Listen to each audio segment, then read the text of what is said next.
to, yes, February 18th, the next meeting. Do we have a motion? I'd like to make a motion that we defer UDP-S25001 to the next meeting, which is on the calendar as February 18th, 2026. Second. Okay. All in favor? Aye. Aye. You want to do roll call? Okay.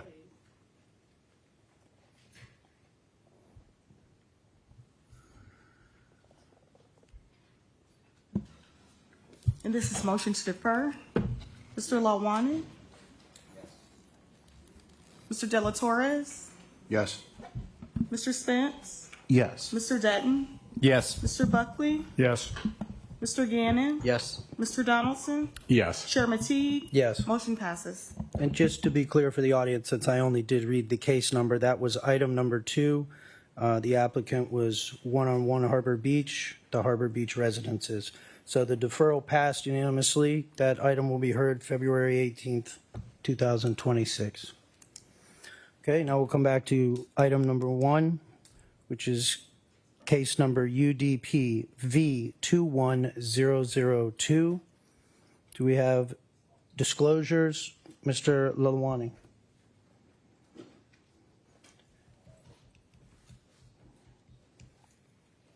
And you push the little button on the microphone, and then it's, did you speak with any attorneys or do a site visit or speak with anybody affected?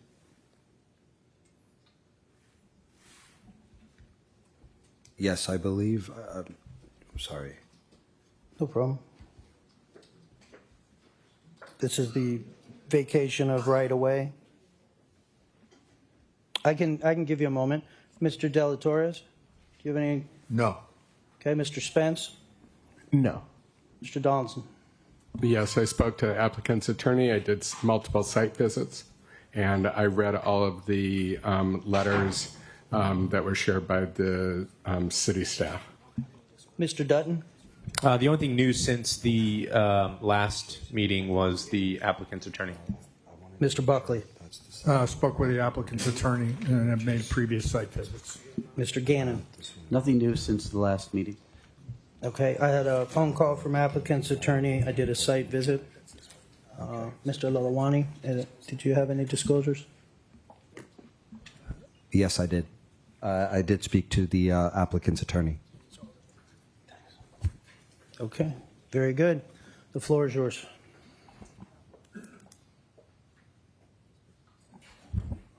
Good evening, Mr. Chair, Vice Chair, board members. Courtney Crush on behalf of the applicants. This item, as you may recall, was deferred from your December meeting in order to allow us time to do an updated public participation meeting. This application is for a vacation of a portion of Coconut Drive. The 3 property owners, which are a family, had presented the application.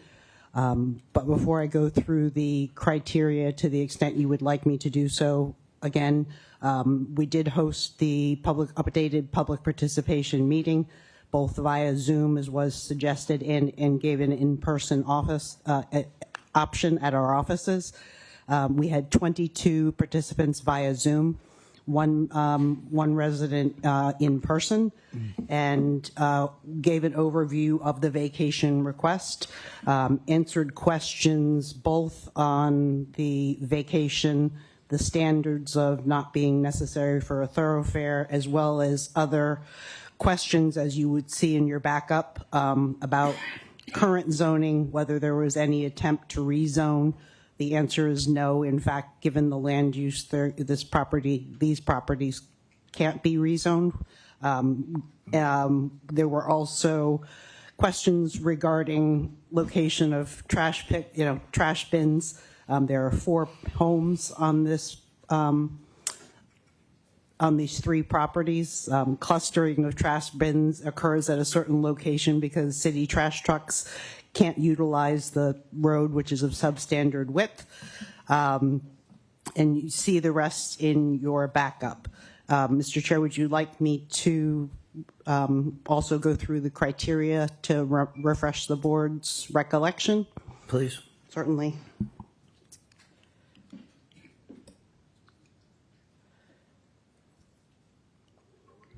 No, it's not.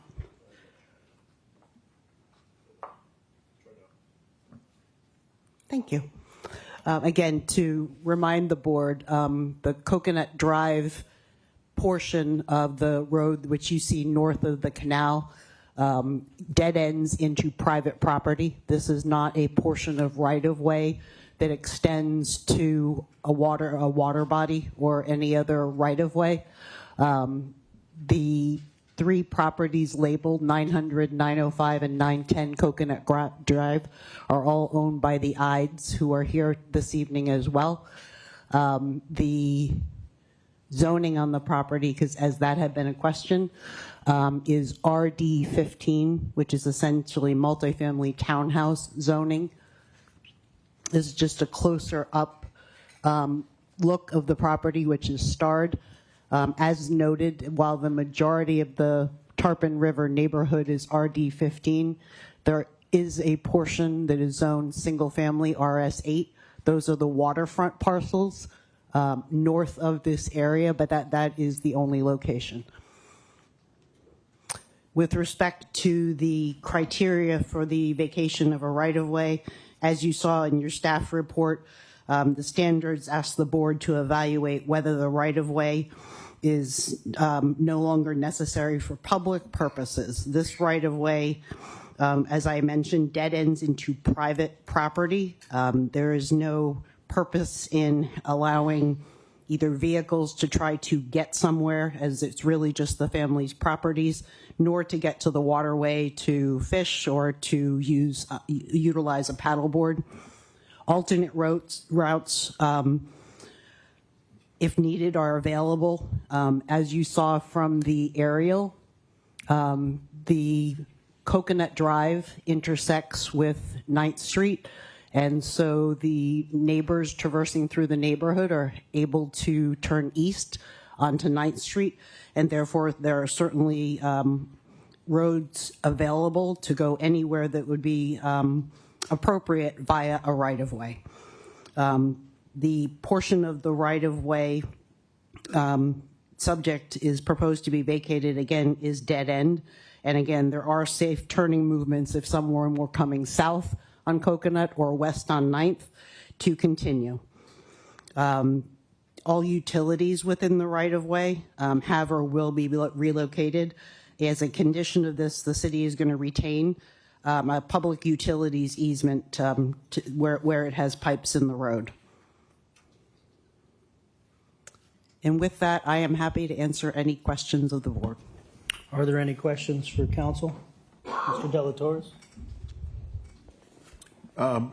Last time we talked about this subject, the real issue was whether or not the neighborhood participated in contributing whatever issues they had. Was that done?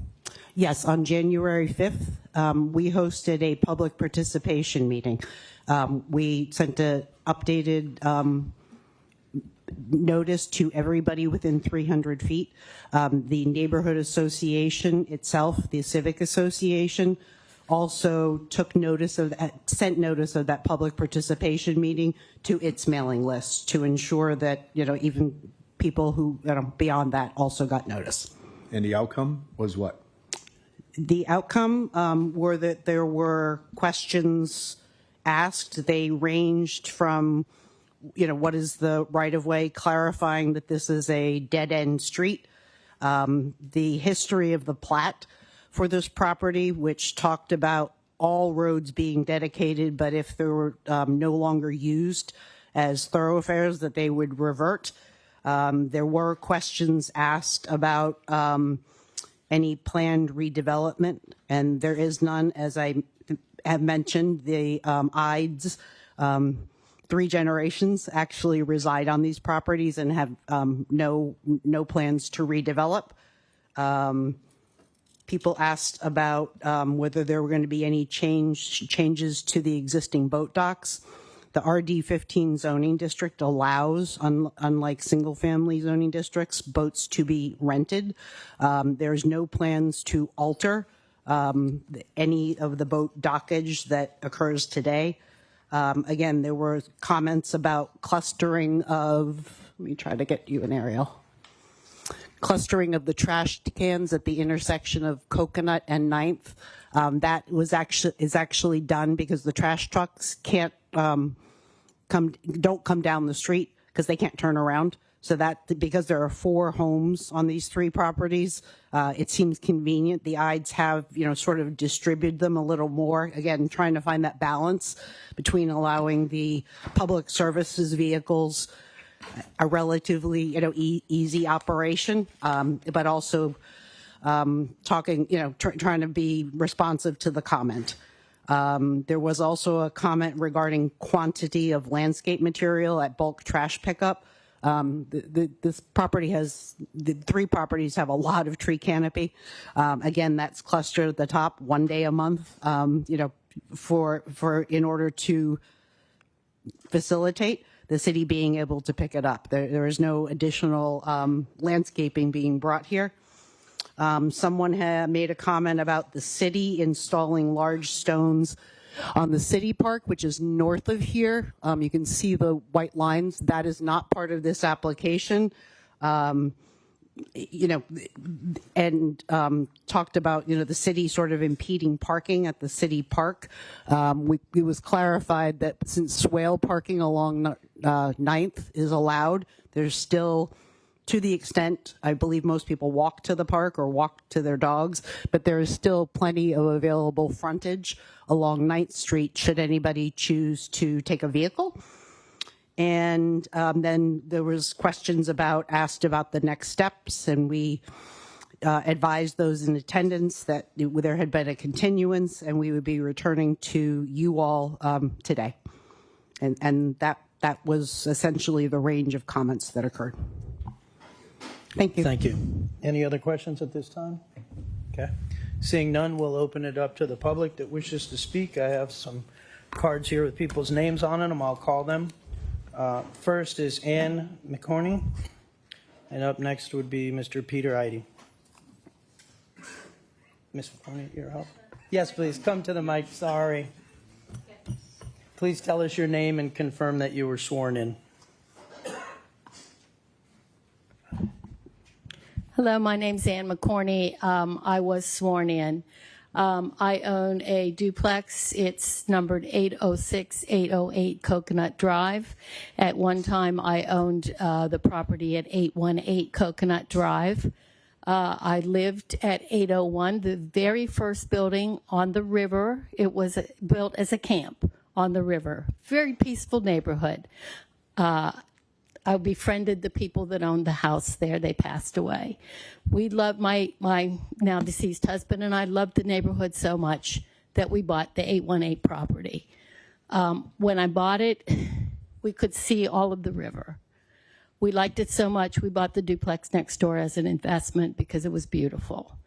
Now, and I love my neighbors, but the way that the city is going, we can't see the river from our properties unless we go down to the park. But if I step out by the road, I can look over and I can see the canal. I feel like I'm by the water. As a matter of fact, I have moved to Orange Isle because then I can see the water behind my house. So, but I love those properties. I love Coconut Drive. I plan to keep my duplex. It's a lovely area. If that's closed off, we just lose part of it. And I don't think that it was mentioned at the Zoom call. It was asked of the people that were there, the 22 people, if they objected or not. And I believe everyone that was on that call objected to this being built. They say it's not necessary as a thoroughfare, but people do walk down that street. They like to walk down that street. They come with their dogs.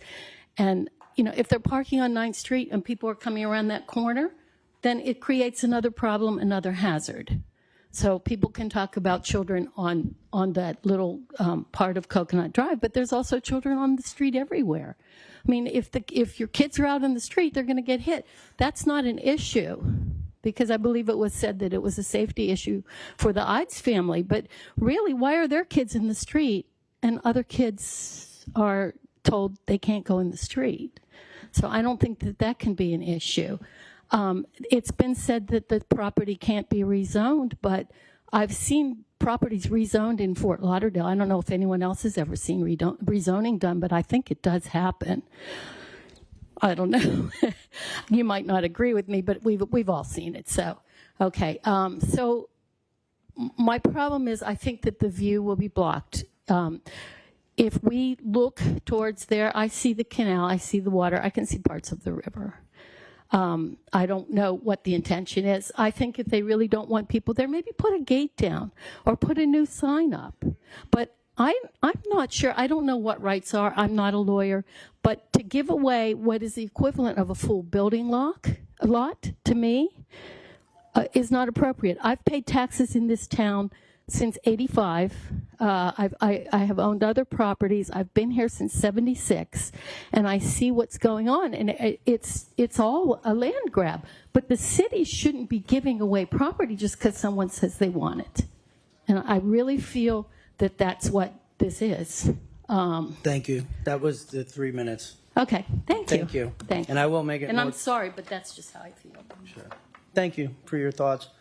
So just to let everyone know, individual speakers or residents of the neighborhood have 3 minutes to speak, and presidents of associations have 5 minutes. So if you're an HOA president or so forth, please let me know. Otherwise, we will have a clock for individuals to have 3 minutes. Up next to speak is Mr. Peter Eide, and after that is Mr. Kevin Schofield.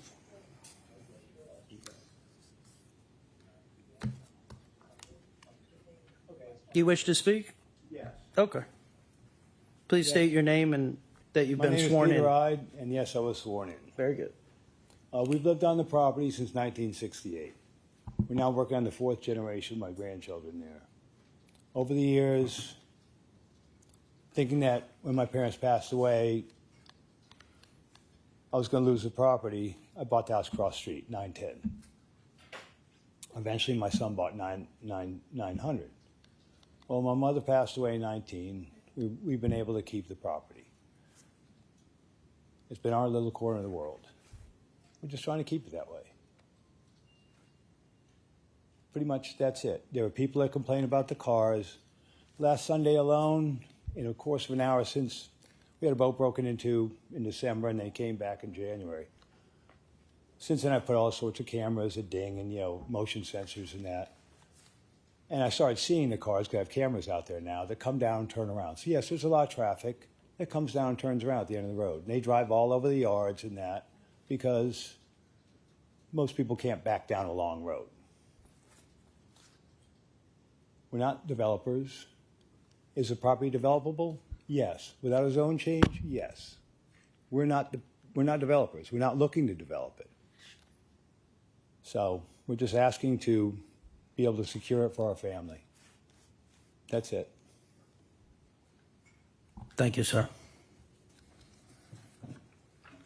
Kevin Schofield. And after that would be David Eide.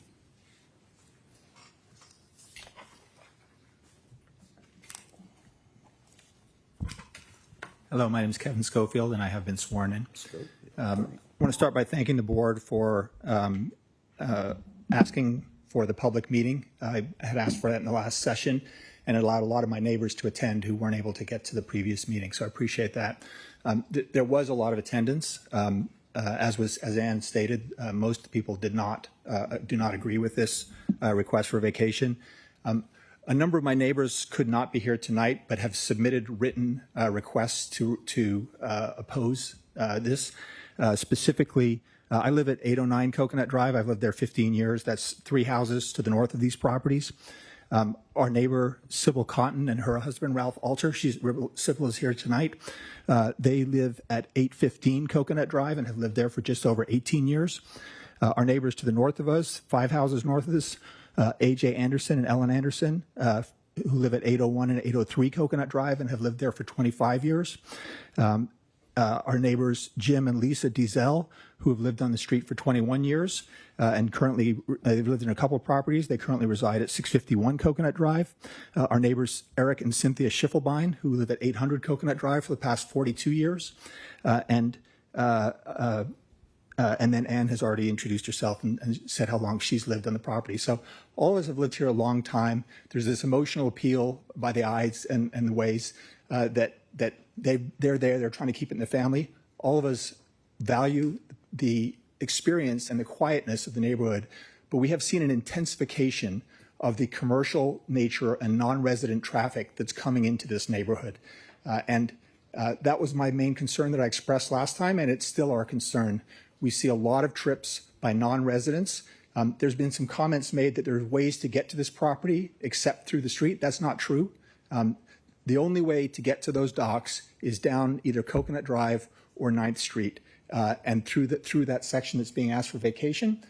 You can see there are many boats, roughly, I think, 10 on the property. In this particular picture, this was taken from the city's satellite photos. If I could ask you, next photo, please. You'll see that some of the boats are commercial boats. There were comments made that there's no commercial businesses run from this. At the end here, that's the party pontoon boat. The third from the end is the Jay's Food Bar boat. Those boats make near daily trips in season and less frequently. And so that means there's a captain coming in. There's provisioning onto the Jay's Sandbar food boat. That drives a lot of traffic. Next one, please. On the left, the Ides apparently have a business, which is, I think it's called TriStar Stabilizers. There's a commercial truck on the left there, which is parked there almost every night. It's disappeared recently since we've raised a ruckus, but it has for a long time been parked there. There's a box truck that you see there, which is frequently at the end of the road. Next one, please. And this is just typical. There's many, many vehicles parked down there on any given day, all of them coming in and out of the neighborhood for these docks. And we assert that they're running businesses. They say they're not, but we see commercial vehicles there on a regular basis. And so our concern is that by granting the right of way, that it will enable them to ramp up even further their commercial activities. And so we're asking the city not to allow the right of way vacation. And I don't know if it's feasible if the city decides to do so anyway, despite the many residents who are against this. We're asking if there's some way to codify that there is no way that they can change the zoning, or that they will look to grab a part of the park. We've seen other parts of the park in Tarpon River being seized by adjacent landowners, and we're concerned that there's an ability, if that happens, that it would further intensify. Thank you. Thank Okay. you. Any questions for the speaker? Okay, thank you. Excuse me. Mr. Buckley. Yeah. Did the association take a vote at this meeting? No, there was no vote. Okay. And I guess, interesting. But you realize, of course, that they can continue doing exactly what they're doing without the vacation. I do, Yeah. but our concern is that if they get the vacation, there'll be even more vehicles coming in and more parking that occurs. Okay. Because right now you can see all the cars parked adjacent. On a weekend, there's 10, 12 cars in there. And the applicant's attorney made the statement earlier that it's in conflict, rezoning it is in conflict with the county land use plan, just so you're aware of that. Yeah, as Ann has said, all of us have seen things rezoned in the city. The city wouldn't be the first place to stop. You'd have to go to Broward County Planning Council before it could be rezoned. Is that correct? Okay. Thank you. I have a question. Yes, please, go ahead. Mr. Delatorres. So let's say that we do grant the vacation. Do you believe that those cars will disappear? No, I don't. But so where will they go? Our goal is not to stop what's there. The Ides have correctly said that they have the right to rent their docks. Our concern is that there is there's a large greenhouse structure, which they acknowledge is basically falling apart. Our concern is that they'll attempt to replace that with some sort of other commercial structure to service the maritime businesses that they've got out there. They've said they haven't. I'd love to take them at their word, but just the way this thing has unfolded, the hidden sign, all those kind of things, we're concerned that people aren't necessarily being genuine here. Right. I'll ask the attorney about that, because I doubt that they could use that land the way it's zoned for commercial purposes, but that's fine. My question, you didn't answer the question. The question is, in your vision of the neighborhood, if we grant the vacation and the pictures that I'm seeing has quite a bit of cars and commercial cars. Do you believe those cars will disappear from the neighborhood? I don't believe they'll disappear. So where will they go? unfortunately. They'll continue to go onto that property, but That's not what I heard from the owner. He wants it to be part of what he's doing. well, that's what they've said. There's been this emotional appeal that this is for the safety of our children and so forth. But we spoke to Ms. Way and Mr. Ride after the last meeting, and I pointed out that that's at odds with the traffic that comes into the neighborhood because of your property. And it was pretty clear to me from the conversation that there's good traffic and bad traffic from their perspective. Good traffic is the traffic that comes to their dock rentals and their businesses and the Airbnb they operate one block to the west. Bad traffic is anything else that they don't want there. So, it's. Well, let's assume for a moment. I hear you questioning the family, and that's perfectly okay. But let's assume that they're absolutely have integrity with what they're saying. For a moment, okay. Mm-hmm. Would you rather see the cars lined up along the swale on 9th Street as an alternative in the case that they say, we don't want them on our property because they're going to come back anyway? Would you rather see them on the swales on 9th Street on both sides of your houses and everybody else's houses in your neighborhood rather than there? Is that what you're saying? No, I'm not sure I understand the question because those cars are at their docks. Those are people using their dock. Those are related to the activities going on in their properties. Those are not idle people parking there. Those are people that park there. And so, I assume that they'll continue to park on that property. Amongst the concerns is they've already said they intend to, if they get the vacation, that they would intend to put a gate. And if you put a gate, not only you're going to start having all this traffic that's going in, some people will have the gate code, some people won't have the gate code. Mm-hmm. And that intersection where people go around from Coconut to Southwest 9th Street, you're going to get people backed up, and it's going to be a traffic hazard. And Ann talked about the idea that if you have people parked along 9th, that's also going to cause its own hazard. So I don't have any objection to them parking where they are. I don't have any say in that. They do that. That occurs. Our concern is that they will ramp up the amount of activity, and it will drive even more traffic. And then when they apply to put a gate there, that's going to cause its own set of hazards. Right. Well, I don't think you're following my concern here, because if that becomes private property, then they have the decision whether or not people park there. Not now where it's public. And if they decide we don't want people parking here, it's our property, then it's obvious that people are going to go to their boats anyway, and they're going to park somewhere, and they're going to park along that swale next to everybody's houses. So I'm using your option as an option that's real, but then I'm thinking in my mind, but there's also an option B because they have the control. See, now they don't have the control. Right now it's public. They can't say anything about it. And so everybody has to go there. But in the event they put a gate and he says, hey, I don't want people here. You guys, if you're renting here, find your own way here. And he'll give them a path, but he won't let them park. Then they're going to go on the swale. And I'm asking the question, if that option, they chose that option, I'm asking you as a neighbor who people are going to park next to your house, is that acceptable to you? Well, first of all, As an alternative. the only swale where they can park is on the side of their property on 9th Street. Not on the other side of 9th Street? There's 1.5 spots in front of the park. And then otherwise they basically have to park where they park. So that's not really an option or a concern. As I said, nobody's objecting them parking the way they park currently. It's just that the concern is if you vacate the right of way, that gives an opportunity to ramp up the amount of intensity of activity.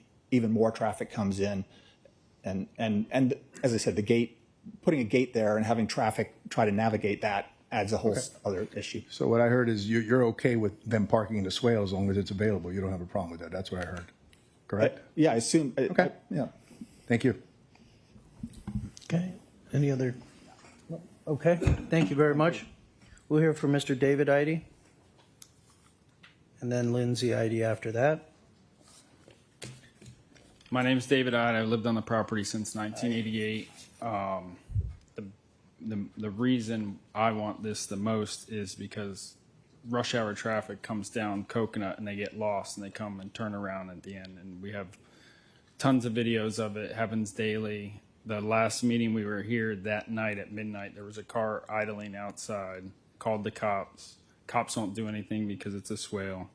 And the people said they were just hanging out, had to get out of their house. And they drive to the dead end and they just sit there and idle. And our bedroom window is right there. And it happens all the time. So the reason for the vacation is all the other traffic. Yes, we do create traffic, but they park on our in front of our property. But there's also tons of other traffic coming from downtown that get lost trying to cut through to Davie. And they hit the dead end every time. And they turn around in our properties and leave. So. Any questions for the speaker? Thank you. Miss Lindsay Ide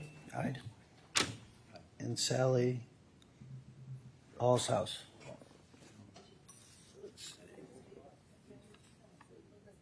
Sally. Yep. Hi, everybody. Lindsay Way. You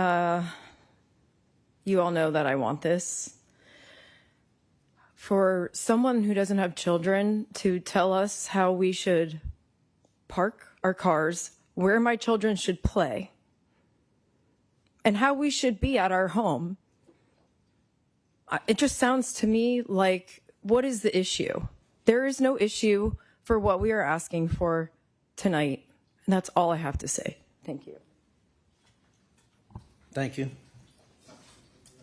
Sally Allshouse.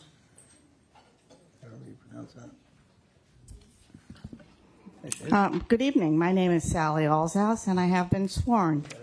By way of background, I have been a resident of River Reach for over 45 years. Across the canal to the north of River Reach sits the subject property owned by the Ides family. If this application is approved, it will privatize the dead-end portion of the street and give a valuable public street at no cost to the property owners and create a large plot of land. I have been assured by the family in a publicly noticed meeting that there are no immediate plans to sell the property or develop the property. However, if plans change and there is a future development, zoning change will be the next step. Ocean access waterfront property is a premium in the Fort Lauderdale area, and the subject property sits on the New River. Tarpon River has always been a residential single-family neighborhood. The exception is River Reach and the Esplanade, both sitting on the perimeters of the Tarpon River neighborhood. The potential for development of anything but single-family homes in the Tarpon River neighborhood will bring a burdensome increase in traffic, infrastructure, and noise we are already experiencing. There are times of the day where I sit at the ingress-egress to River Reach, trapped by a blockade of traffic on Southwest 9th Avenue, consisting of vehicles lined up to the Davie Boulevard traffic light. Some days vehicles are lined up all the way to 7th Street. As you know, River Reach was originally listed as Harbor Island and is just that, an island, one way in and one way out. Traffic blockages will only increase in frequency if high-density projects are allowed to develop in the Tarpon River neighborhood. At the September 17, 2025 meeting, the sitting Planning and Zoning Board denied a similar request pertaining to the property located at Southwest 6th Avenue between Southwest 10th Street and Southwest 11th Street. The Ides family have always been good-hearted neighbors to River Reach, but situations do change. In light of this board's previous decision, I oppose the vacationing of 900 Coconut Drive, 905 Coconut Drive, and 910 Coconut Drive, so as to avoid setting a precedent for future developers. Thank you. Thank you. And then I have Ms. Crush. Did you fill that out for your main presentation, or was there? Okay. Let's see. Yeah, are there any other members of the public wishing to speak on this item? Okay, seeing none, I close the public hearing and give you. Oh, did it? Oh, sorry, it was blocked. You can come forward, and if you'd like to speak on this item. Wait, come. You got to come forward. We have to have you sworn in, and then state your name, please, on the record. Right here on the microphone. This is about the item that we've been discussing? Okay, good. And have you been sworn in?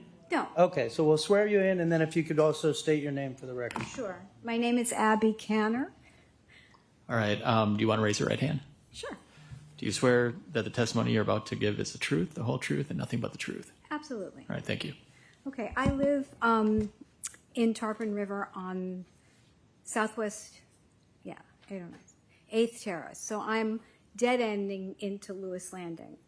My street takes me out either to Davie Boulevard on 9th Avenue, or I come the other way and I go around the roundabout and I go out on 7th. 9th Avenue, when I moved here 15 years ago, there was never a wait. You'd get to 9th Avenue to get onto Davie Boulevard, there was maybe one car in front of you. Now, just like this woman before me said, there's cars and cars and cars and cars. We have people who are using that neighborhood to come down. We see it on Coconut Drive. I walk there with my dog. I see people coming. It's an awful lot more traffic, and that area, it's mainly just, you don't give private property, city property away to a private person for free. Period. I mean, if I asked, I'd really like to close off, my street because I have ducks and they're getting run over by cars, you're not going to say, sure, we're going to give you the cul-de-sac. So I don't think it's fair for these people to do it either. That's it. Thank you. Were there any other members of the public wishing to speak? Okay, seeing none, I close the public hearing and bring it back to the board. Well, we'll give Ms. Crush an opportunity to do a wrap-up. I appreciate it, Mr. Chair. Courtney Crush again on behalf of the IDES. The city standards for the vacation of a right-of-way is it necessary for thoroughfare purposes and provide alternate means of access. There is no reason to go down to this dead-end road. It dead ends into private property, unlike the application that was referenced by Sally. That was something that was green, but it went all the way through. So for example, like the park, if something went all the way through to a waterway or intersected with another street, whether it was actually constructed as a road or not, it could be necessary for future thoroughfare purposes. Here, the only people using this portion of pavement are people coming to one of the 3 IDE homes. So this meets the standard set forth in the ULDR. Again, circling back to some of the questions that have been raised regarding zoning, certainly defer to the city, but the land use caps the density here under the city and county land use plan at 16 units an acre. The property here is townhouse. The vast majority, as I shared with you, this is a multifamily zone neighborhood, has a lot of wonderful single family homes, but the townhouses that are allowed today are exactly the townhouses that would be allowed tomorrow. And as this board well knows, if you were either redeveloping for townhouses the 3 properties or including the portion that is vacated, you would have to provide access. So you'd end up dedicating back driveways or an interior road. Thank you. Are there any other questions for the applicant or council? Otherwise, we can have some discussion. I have a question for council. Okay, go ahead, Mr. So council, in the staff report, it mentions that public utilities easement is to be retained over the vacated right-of-way. Mm-hmm. Oh. So for a public utility easement to be put in place, can they put a gate and stop vehicles from going in? I think that's actually more of a technical question. I don't know how public utility, they have a gate that gives access. Is that typically how they do it? We usually work that out with the applicant as far as, but normally we don't restrict it because it's still accessible for services by the city. So if there's an easement in a line, a water line, sewer line, whatever may be there, they need to access it. There shouldn't be a restriction for us to be not able to access it. So it should not be blocked off for the purpose of the easement.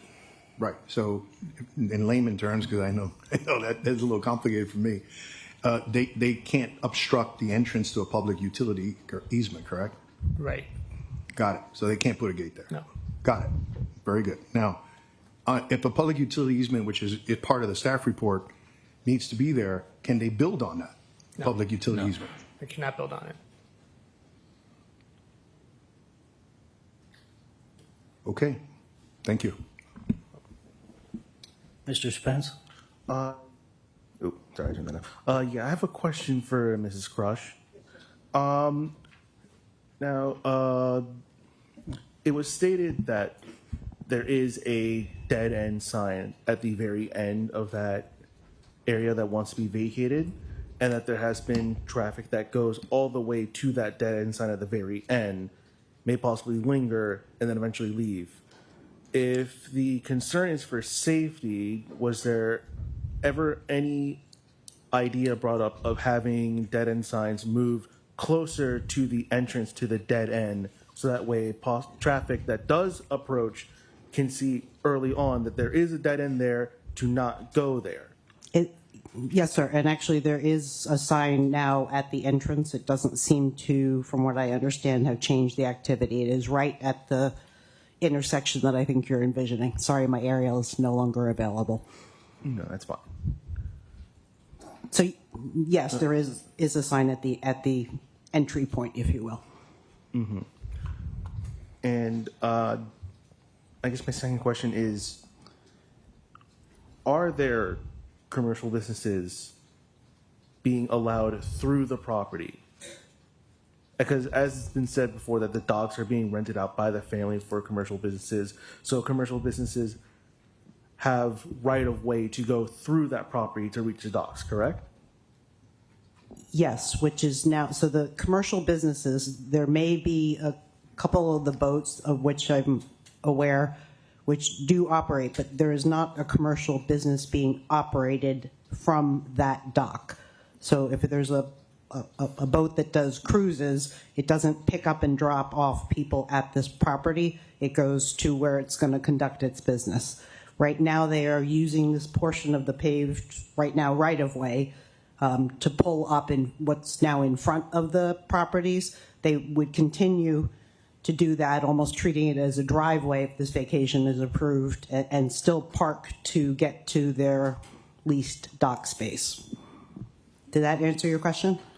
Yes. Okay. So if the vacation is approved, yes, sir. Businesses that have already having access to the dock as it's being rent out would still have access. Absolutely. And if, say, a gate were to be erected to block off that part of the right-of-way that's being vacated, those businesses would still have access. Yes. Even with the gate being installed. Yes, if a gate is feasible, the city, as Mr. Hetzel noted, has certainly has requirements for access to utilities, so it would need to be accessible to city services. To the earlier comment on creating any traffic backup, the city also has stacking requirements, if you will. I think to put a gate, you need to set it inland, not at the intersection that you were talking about, the turnaround sign. I think, don't quote me on this, you have to be able to stack 2 cars before you'd have that conflict for that very purpose, to get them off the road. Mm-hmm. But yes, there would still be access for any one person or otherwise renting dock space on the property. Okay, thank you. Thank you. Mr. Buckley. Yeah, access is typically provided through a Knox box or something like that. They do it for the fire department Yes, all they the do. time. Yes, they So do. there's nothing unusual about having a gate there. Correct. And they'd have to work that out with the city so they'd have Correct. access. But Acceptable to yeah, the city, because it's you're absolutely right. very common. Yes, it is. Okay, any other questions? Okay, seeing none. Any discussion amongst the board? Do we have a motion? I'm going to say just a little Go ahead, something Mr. here. Gannon. The amount of property on that huge parcel is a lot, and this vacation is not a very large percentage add to that. It's not a huge thing, and as we heard that with the easements there, they can't do too much with all of that area about building or doing things. And if the easement weren't granted, we all know that they could decide to do townhomes anyway, and you get more density, more people there, and you still have the same problem. So they're not gaining a heck of a lot, and it's not going to change. It looks like it's not going to change a lot of things here, other than give them the opportunity to try and seal it off to unwanted folks. I'm going to mention that my neighborhood has a street. We have a street, I live on it, and there's a dead end at the end. It's a short one block that's been closed, but it looks like it's open to people. People keep thinking they can go down it, and we have 4 dead end, no outlet, no this, no access to so-and-so street. and people continue to ply down that street and turn around at the poor people down at the other end, you know, in their driveway. So signs just do not seem to work if it looks like it's a public street, you know, whatever it is, and they'll go down it. So I understand their dilemma and what they're trying to do with it, and we should give them every wherewithal to try and do it. Like I said, it's not going to change anything that everyone's complaining about. It doesn't look like that. That's it. Mr. De La Torres, do you have something? Yeah, I just want to summarize what I'm seeing, right? The concerns from the public, which is one of the reasons why they were deferred, were addressed. We heard them. We heard them today, and I think the family heard it as well. I think the key element in my decision tonight is going to be that there is a public utility right of way. Why? Because and I think the major concern that I heard was, hey, you know, this could be a major development now that they're assembling this land free of charge, and they're going to make money on it because they got more land to do it. The public utility easement doesn't allow that. It's just not practical. That has to be open. It can never be developed. This particular piece of land can never be developed on. So it's a zero-sum game, right? Nothing's going to change on the development side from what they have now to what they have in the future to sell. Nothing changes by the fact that there's a public utility easement there. The one thing that was a concern is, of course, the ability for them to close off that space because now it's private, and whether or not they allow access to the public. Well, the truth is that the public place is no longer needed for public purposes, so, you know, that's a zero-sum game. And now the only difference that I see is that the family has the option of opening the gate or closing the gate to who they want to, but nothing else changes. So I would vote yes on this vacation because it doesn't really affect much of a difference, and it allows the family to have more control over the adjacent property that they own. One moment. We have one more speaker. Sorry. Is it Mr. Dutton? Do you have something? No, I think I'm pretty much in line with everything. Thank the public for coming. But the vacation, if you're talking about moving that RS8 zoning, I think not vacating that right away would probably be more valuable if they were going to do that. And I don't know that any vacation is going to be easy. I think there's always going to be positive and negatives to it. But when someone owns all the land at the end, and based on the questions asked during what they submitted here, I'd be prepared to make a motion to recommend approval.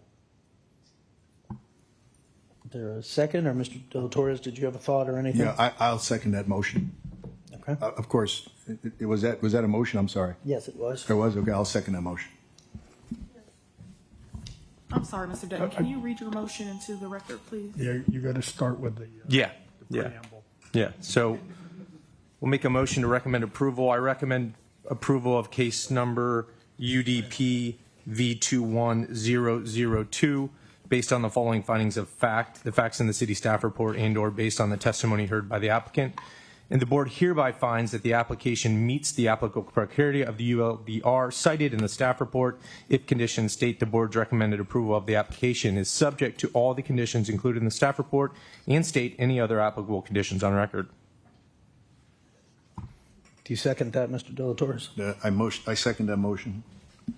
Very good. Please call the roll.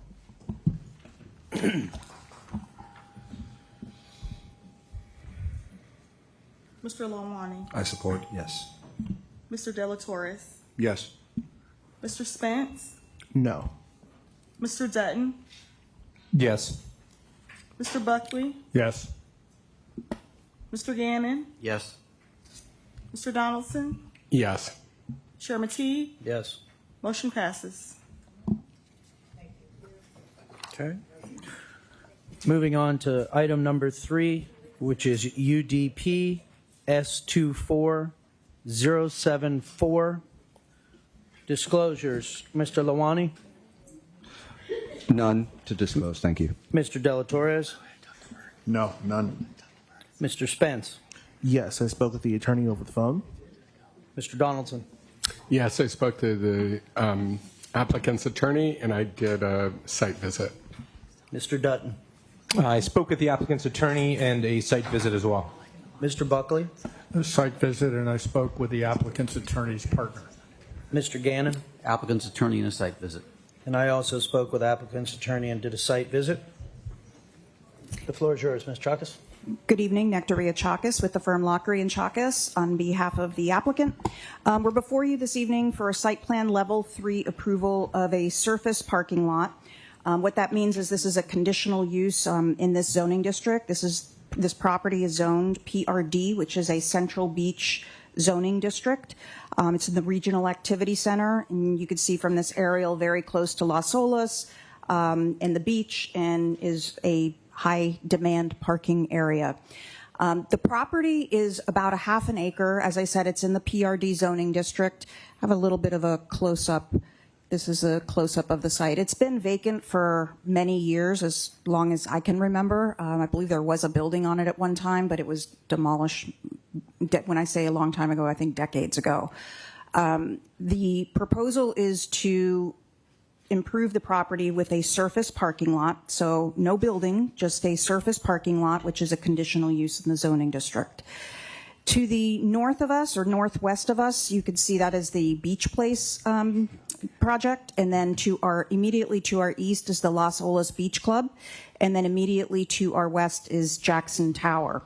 We have presented this to the Central Beach Alliance, and they were in favor of this particular project. Again, it's been vacant for a number of years, and we're improving it not only with landscaping, but also adding parking to the area. So it'll be a privately owned, public parking area, but privately owned. And then this is how it will be improved. It'll have 43 parking spaces, access from the north and access from the south. So 2 access points, and those access points were approved by the Florida Department of Transportation. So this has been through a number of reviews at not only the city level, but also at the Florida Department of Transportation and also at the county as well. So with that, I'll be happy to answer any questions you may have. Any questions for council at this time? Mr. Gannon, is that one or no? Oh, no. Sorry. Okay. Mr. Buckley, anyone? Okay. Thank you. Are there any members of the public that wish to speak on this item? Okay. Seeing none, I close the public hearing and bring it back to the board for discussion and a vote. Mr. Donaldson? I just want to say, for the past 23 years, I've seen it vacant as well. The pictures of the current condition look much better than what it traditionally has looked over the years. And I'm glad that there's not a attorney standing here trying to talk about how we can fit a building onto that site up against the other buildings. So I'll be supporting anyone who makes a motion on this. A trivia question. There was a building on it, wasn't there? It was called the something Bear? There was a building. I'm going to ask my historian over here, Robert Lockery. What was it called, Robert? There were 2 buildings. Yeah. I think the Bear was on the north side. Yeah. There was another one. And whoever it was that held out missed the opportunity there to sell it to the people who developed Las Olas Beach Club. So now, 30 years later, here we are. Yeah. Okay. And Madam Stenographer, I would like to say, just as another thing, that we did receive a letter from the Central Beach Alliance as one of our disclosures. Okay. So do we have a motion or more discussion on this item? Does the letter wanted or not wanted? What does the letter say? It was. Did you not receive it? I believe it went to here. Please have a look. It's from the Central Beach Alliance in support of it. No, I didn't see I it. have it in the PowerPoint too. it. I just didn't bring it up because there was a hard copy. Did everyone else receive it? I'd like you to read it if not. No? Okay, we're good. Did you get it? I received it. Yeah, okay. I received So it's it. in all our disclosures at that point. Okay, so motion? Discussion? Who's the brave one? Well, I'll motion that we approve the case UDP S24074 with conditions as proposed by staff, and that it be approved. I second it. Okay. And we got the second.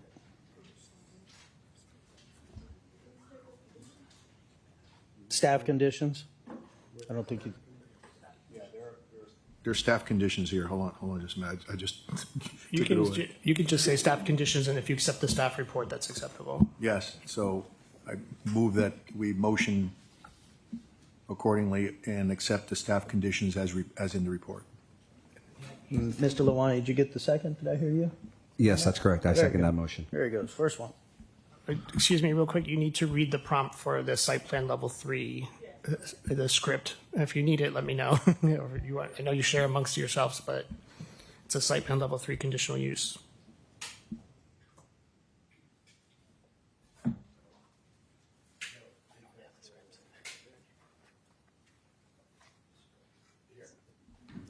Alex got me covered. He's the best.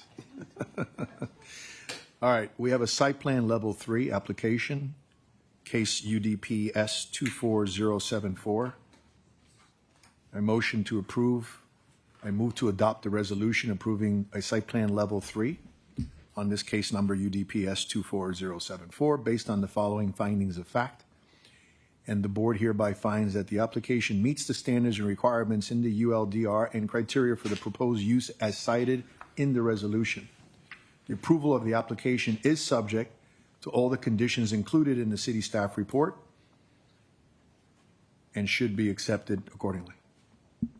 Very good. Mr. Lawani, do you accept that again? I do. I accept that Very motion. good. Roll call, please. Do you want to read the resolution?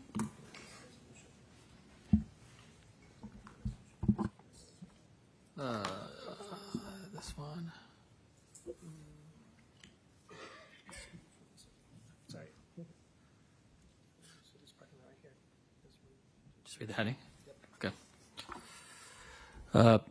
A resolution of the Planning and Zoning Board of the City of Fort Lauderdale, Florida, approving a site plan level 3 conditional use development permit for a surface parking lot in the Central Beach Regional Activity Center for the property located at 2926 Cortez Street and 293 Poinsettia Street, Fort Lauderdale, Florida, in the planned Resort Development PRD District, case number UDP S24074, providing for conflicts, providing for severability, and providing for an effective date. All right. Mr. Lawani? Yes, I agree. Okay. Mr. Delatorres? Yes. Mr. Spence? Yes. Mr. Dutton? Yep. Mr. Buckley? Yes. Mr. Gannon? Yes. Mr. Donaldson? Yes. Chairman Teague? Yes. Motion passes. Very good. Okay, moving on to item number 4, case UDP L24003. And I'll ask if it's a pleasure of the board. The presentation, I believe, is the same for both case number 4 and 5. So if we could hear both of those presentation, and then we'll vote separately. Members of the board, do you wish to do it that way? Hear them together and vote on them independently. All in favor? Aye. Aye. Aye. Any opposed? Okay. Very good. So we will hear both case number UDP L24003 and case UDP Z24009. Mr. Lockery. Good evening to the chair, vice chair, members of the board. My name is Robert Lockery on behalf of the applicant tonight. I'm joined by members of the development team, which will be ultimately developing the property, don't currently own it, but Prologis, Alex Vargas, Paris Del Rio. We also have Michael Carr, our engineer, here with us as well today. I appreciate you putting the two applications together. That will save time for the public as well as from the board in considering it, because my presentation really would be the same presentation. As your agenda and staff report indicates, there are two items, 4 and 5. Item number 4 is a land use plan amendment, changing the land use category of a certain portion of property to the city's commercial district. There will. I beg your pardon. Yep. I did not do disclosures. Oh, right. I beg your pardon. Disclosures on items 4 and 5. Mr. Lawani. Yes, I did speak to the owner's agent. Mr. Delatorres. Yes, I spoke to both councils and I did a site visit. Mr. Spence. I spoke with both councils. Mr. Donaldson. I spoke to council and I did multiple site visits. Mr. Dutton. Spoke with Mr. Lockery. Mr. Buckley. Spoke with Mr. Lockery. Mr. Gannon. Spoke to Mr. Lockery and also Nectaria, in fact, and made a site visit and spoke to 2 neighbors that I encountered at the time. Okay, I spoke to council and did a site visit. Thank you. I All apologize. right, thank you. Yes. As I indicated, there's two items on the agenda. One is a land use plan amendment to the city's commercial land use category. We will also be processing a land use plan amendment through the county to their commerce district, which is essentially the same category, as well as item number 5 is a rezoning to the city's to a commercial zoning district. Importantly, though, this is the first step in a very lengthy process. In addition to a review tonight, the land use plan, the rezonings have to go to the city commission, ultimately to the county commission, to the state of Florida. They then come back to the city commission and county commission, in addition to other reviews that will occur on this property, including a plat review through a city and county process, including a county commission hearing, as well as a site plan process through a city process. What's that? And back to us. Not necessarily back to you, although ultimately we believe it will come back to you because of a text amendment that will be come forth on the site plan. The way this process works is, as I said, very lengthy. And in addition to that process, which is zoning and land use, there's an environmental set of regulations that are already in place, environmental permits that have already been issued for the property that are underway, but will continue to be underway and will continue to be processed as well as inspected. So again, the process starts here, but along the way there will be a significant and lengthy review moving forward.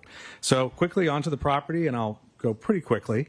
The area that is being requested for the land use plan amendment and the rezoning is outlined in yellow.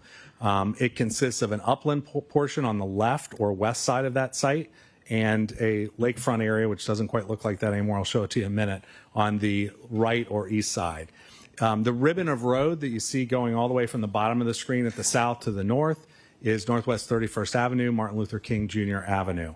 The site is just north of the city's Wingate site. That's the large green area that you see there, former incinerator site, as well as a landfill.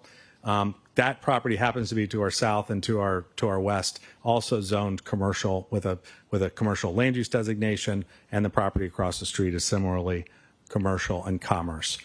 This is the site closer up, which is just our portion of property, again, which is different than the Wingate site. A little bit of history on the site. It was dry land at one point. It was a rock pit, and the rock and dirt was pulled out of that site between 1952 and 1957. The rock that was pulled out was used for road building in the general area.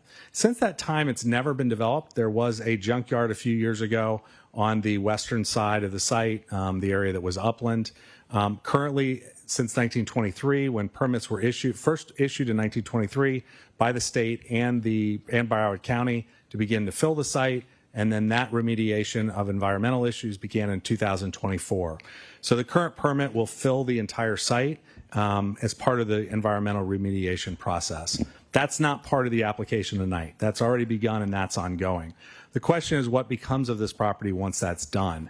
And the proposal tonight is to change the land use and zoning to what we believe is a consistent category, consistent with the properties to our south, consistent with the properties to the west. See a little bit further utility to the north. We have residential around us on the north and the east, and that's why it's very important that the plans that we produce and then as we go through the process, the correct buffering is in place to separate those commercial uses from the residential neighborhoods. I will say, in that respect, your code is in good shape because you provide significant buffers. But what I'd like to show you now are some of the slides that we've been sharing with the city in our discussions with city staff, as well as with the neighbors on showing what it is we're proposing for the site. Now, it's not part of this is the existing area that, as I said, will be changed from the underlying residential land use and zoning to the commercial and B3 zoning category that we're currently requesting. The proposal is to develop 4 buildings on the site. It's for a warehouse distribution center. Not a lot of significant traffic, but it does bring jobs, it does bring commerce to the area, and probably most importantly, it brings certainty. What it also brings to the area, the current plan is to fill in the entire lake. Our proposal is to amend that plan to provide for lakefront on the northeast corner, which is the upper right that you see there, as well as a ribbon along the residential houses on the east all the way to the south. That wasn't our first plan, I will say, but through discussions with city staff, that was added, as well as input from neighbors, and it is a continually evolving plan. The other important thing that's kind of hard to make up in this plan, see in the plan, but I can describe to you, is that all interior activity of the commerce activity is inward to the site itself and to the Wingate site to our south. So it's either buildings looking at other buildings or looking to the south. There is no truck traffic, for example, or truck bays that are facing any of the residential areas. To give you an idea of what these 5 buildings look like, you all know because you've seen these type of product before. This is a view looking down on it, very similar to what's being proposed on the Wingate site itself, which is not our site, but it's a city-owned site that has been leased for a movie studio. But this is the look from the street. This is from the corner of 31st looking to the northeast at the building that would be located furthest to the west. This is a view at one of the street ends on the northern side in the Lake Air neighborhood, looking across the water that would be created towards the site. This is the architecture of the buildings. Again, the portions that are forward-facing, facing the street, have a very office feel that you see in these types of parks. And then this is a typical view of the screening wall and landscaping that would be incorporated within this plan. As I mentioned, separate from this proposal and separate from what becomes before you, but there is a significant and lengthy environmental process that's already been committed to, that's already been underway, and is being reviewed with quarterly permits, et cetera, with the involvement of the state, of the county.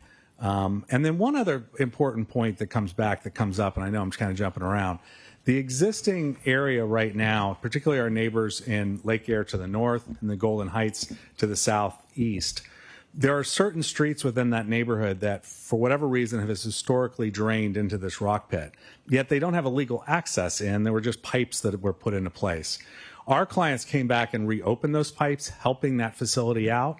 But one of the other items that's been mentioned, and it's included in the staff comments, is the staff of the city of Fort Lauderdale as well as Broward County will require, if this process moves forward and we get to the planning process, they're requiring that we provide new outfalls from the neighborhood to our northeast, northwest, as well as southwest, so that those areas can now legally drain into this rock pit, as well as including in our lakefront area calculations to show that we can absorb that additional water intake. That's for stormwater. So that's another advantage to bringing this to fruition. Not only do we get certainty what's going to happen on the site, not only do we end up with more open space and green space than might otherwise be provided, not only do we end up with some waterway areas adjacent to homes to our north and to the east, but we will also be committing, and it's included within the permitting, to provide an outfall from those areas to improve their drainage into our area directly. I know I said a lot of words. I'm sure I missed a lot of points I wanted to make, but that's the overview of the proposal. Again, we know your staff report is very thorough. The certain conclusions that are included in it and materials are included in it, we make all that the part of the record. We agree with the ultimate conclusions and the analysis that was provided by our staff, that we meet the requirements for a land use plan change and for the zoning change. We know it'll still go a long way, and we're happy to answer any questions that you may have. Mr. Donaldson? I have a follow-up on your last couple points. Sure. Because of the fact that if this wasn't to go forward, currently the environmental process that is in place, it is going to fill in all of this area, and there will not be any water in the environmental cleanup, correct? And so these neighborhoods could be then flooding because of the fact that there's nowhere for those pipes, which are still there, draining in once this environmental cleanup is done, versus what you're proposing if you were to change this from residential use to commercial. You're anticipating creating new waterways so that these neighborhoods do have a place to drain. Yeah, what I'll say to that is that the latter part of that is absolutely accurate. Yes, we are creating new waterways, and yes, the current lake permit fill, the permits that we have, that our clients have, or the owner has from the county, provide for the filling of the entire lake, of the entire area. That's correct. If this was not used for commercial, could you put residential on this property? So there's a couple issues with residential. Number one, as you can tell by our neighbors, particularly like to the east, for example, those are their backyards. So there's no direct neighborhood connection as far as a roadway. So access to the area would be off of 31st Avenue, which we don't think is the best approach at this point, as well as the fact that it's adjacent to Wingate, directly adjacent to Wingate. The environmental issues that have been raised that do exist that were not caused on our property, they come from Wingate, and from what the city has done for generations and is now beginning and has partially has cleaned that up, continues to clean it up, but those impacts affected, terribly the entire neighborhood, but they affected our property too. The idea of putting additional residential there would be very challenging, to say the least, and very difficult. I will say a few years ago, probably 10 or 15 years ago, there was a school that was interested in going on the site. And at that point, it was declared, absolutely not, we do not want a school on the site. So of all the uses you can imagine on the site, this use, which does provide additional jobs, does not have a significant impact from a traffic perspective, is the most appropriate for these types of sites. Any other questions right now for the applicant? Yeah. Yeah, Mr. So Buckley. I can think of few neighborhoods that have endured more than this neighborhood with Wingate. What's the position of Commissioner Beasley and Robert McKenzie, County Commissioner? Well, I don't want to speak to what they're going to do because it is a quasi-judicial process and it will be coming to them.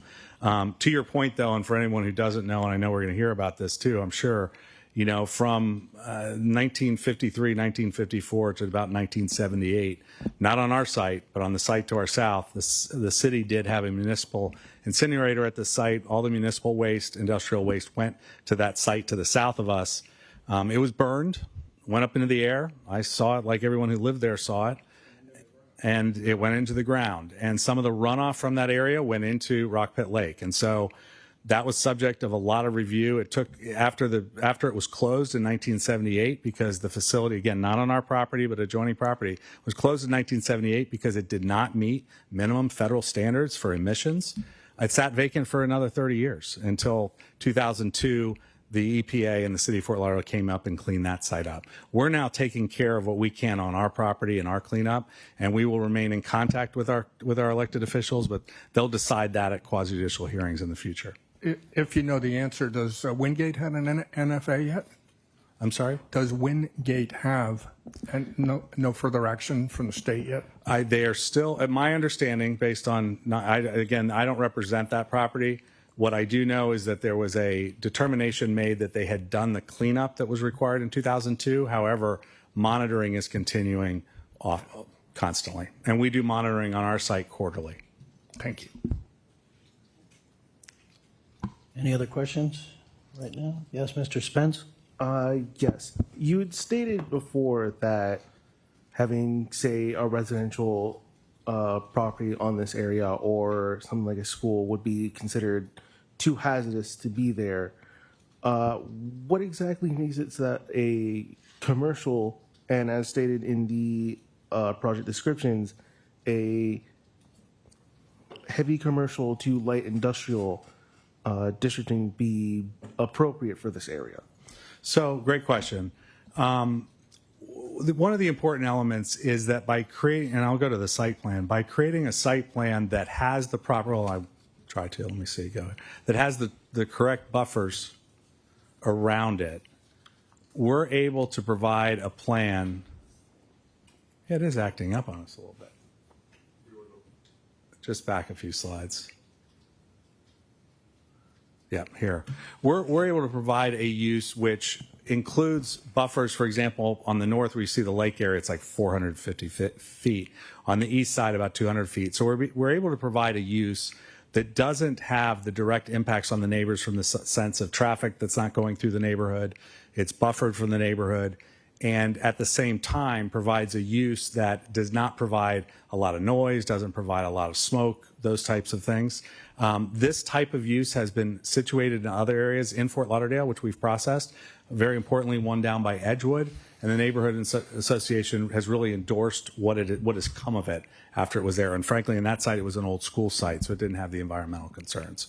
But when you look at the types of uses that would incorporate, rather than items like a school, which have playgrounds, single residential, which have yards, have gardens, those types of things. Thank you. Okay. Thank you. Any others at this time? Okay, we'll open it up to the public. I have 4 speakers here. If I could have you raise your hands or stand up, and I'll call you up one at a time, but we need to swear you in. Ms. Leanne Barber, she's still, there you are. And then you can be the first to speak. Yeah, Chair, do you just want to just generally Yeah, okay. ask if anybody has not been sworn, and then we can just swear everybody. Sure. Any other speakers that have not been sworn in, please raise your right hand or stand, and we'll swear you in. All right, please raise your right hand. Do you swear that the testimony you're about to give is the truth, the whole truth, and nothing but the truth? I do. Okay, thank you. Okay. Was Mr. Woods in that? And Miss, was your hand up, sir? Oh, you did. Very good. And okay. And Sharon Alexander. Very good. You have the floor, Miss Leanne Barber. Hi. I own property in Roosevelt Gardens, which is in unincorporated Broward County, which is just south of that picture. And we have really been left out totally of this planning process because the property is within the city of Fort Lauderdale boundaries. So we've heard, little bits and pieces over the past few months. No one's come to our civic association to talk about what their plans are. It's really frustrating when we come to a zoning meeting and we get new information and then we're expected to respond in 30 seconds. It's just really unfair to the residents of our neighborhoods to ask us to formulate all of our questions and concerns when we're just now getting the information. So I would ask that you require your developer to come to our civic association, speak with us about the situation, and then give us time to respond. And I would also ask that you ask the county environmental folks to come to our civic association and give us their findings, because we can't understand how this is not going to have a huge environmental impact on our property. Because whether or not it was legal at the time to drain the water into that pond, it was in fact doing so for 50 years. And we haven't really we haven't been given any assurance that there's not going to be an impact to the stormwater onto our property, given that they are filling that very, very deep pit. Thank you. Can I ask a question? Can you show us on this picture where your neighborhood is? It's just south. Is it in this picture? No, it's not in that picture. So I'm just trying to understand if they didn't have neighborhood outreach or not. This whole area over here. Yeah, I'm a little bit further south. I'm a few blocks south, but yeah, some of our neighbors. So that's where it starts, right there south of it? Yes. Okay. I have a question for you. Go ahead, If you Mr. don't De La mind. Torres. Hi. Is your concern that this is going to be rezoned to commercial as opposed to residential, or is your concern regarding the mediation? It's both. My concern is that you're asking for public input and you haven't given us any time to even think about it. Emmanuel just came up. He's the president of our civic association. I'm the secretary. We have another member here that's a vice president. We haven't had any opportunity to be communicated at all about what this is going to do. And we'd like to see a traffic survey, traffic analysis done. Now we're going to have 16-wheelers on 31st Avenue. Is that what we're talking about now? That's really a residential, that's a 4-lane street, but it's not, we're not talking giant trucks going up and down 31st Avenue. If you're putting this is the first time we've heard that, right? We were told before it was going to be apartments. Now we're coming to this meeting tonight and we're being told it's going to be storage, but I think, we don't know exactly what it's going to be. So we would like, both from a remediation, from an environmental point of view, and from a public response point of view, to have you come and talk to us, because we think that it's going to have an impact on our property values and on our way of life. Got it. So your concern really is you don't have enough information or data Right. to really determine if this is something you want in your neighborhood. That's what I'm hearing, correct? Yeah, I mean, I would guess that most people that are here think it's not a good idea to put this in our neighborhood. Got it. Thank you. Thank you. And I will just remind everyone who may have come in late that, again, individuals, citizens wishing to speak have 3 minutes. We'll have a little clock. And if there are presidents of an HOA, they get 5 minutes. Please let me know so I can give you the additional time. Up now is Mr. Walter Haney. And after that is Mr. Robert Woods. Mr. Haney.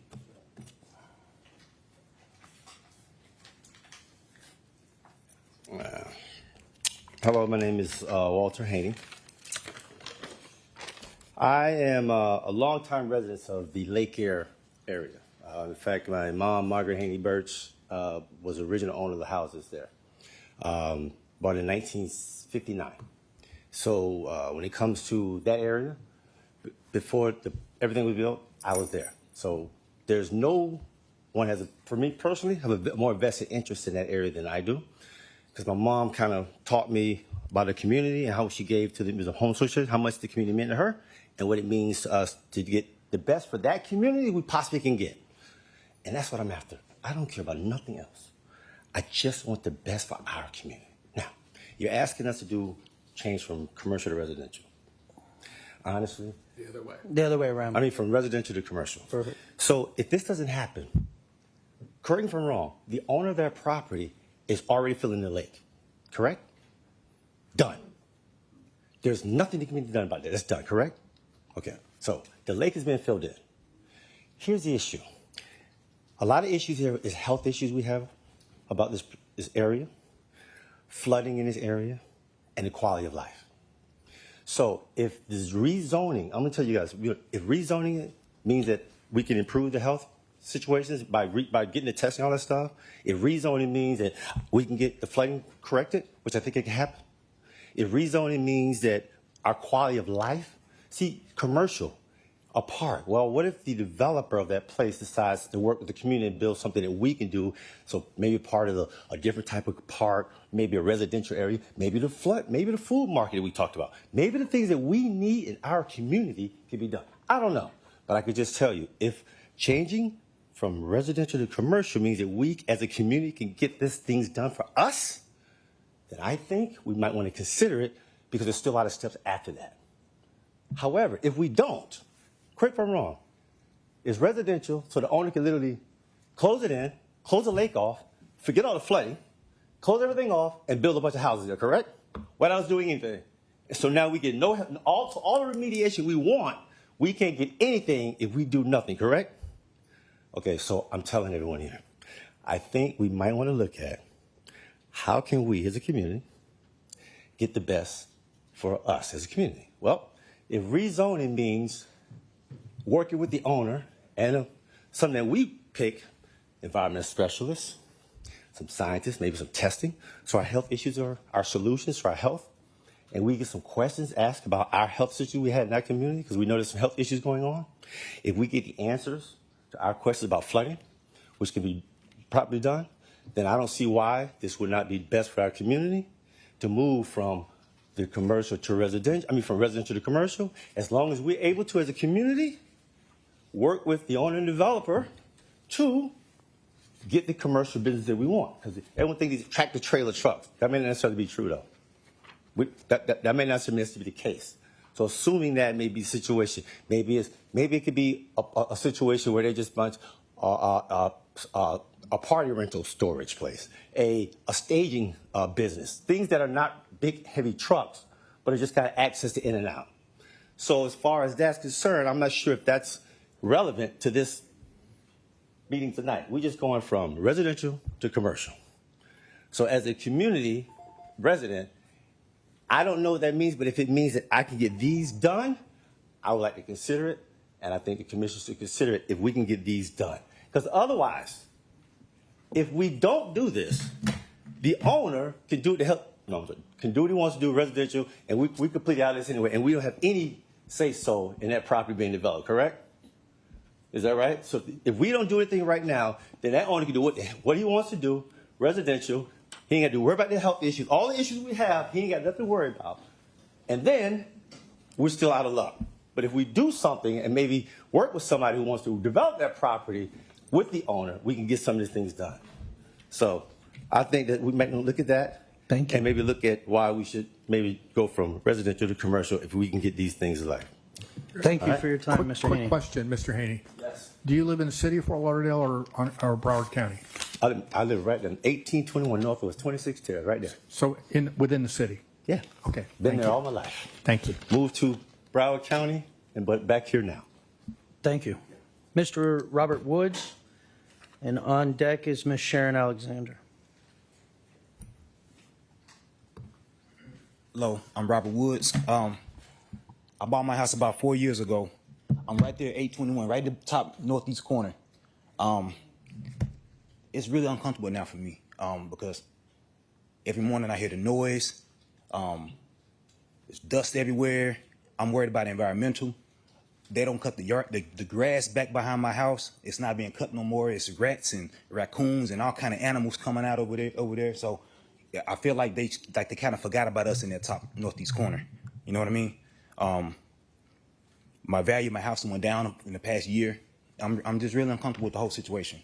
You know, I just had to come to this voice saying I'm really worried about environmental, all the stuff I heard about with the lake and everything. I bought my house because of the lake view. My kids, they came with me. They said, "Dad, this is the house for us." I bought the house. I was like, "Man, we got a good view." It was. They had picnic tables out there, all kind of nice stuff, lights. It was beautiful at night. All that's gone, and now I have the grass is almost past my knee.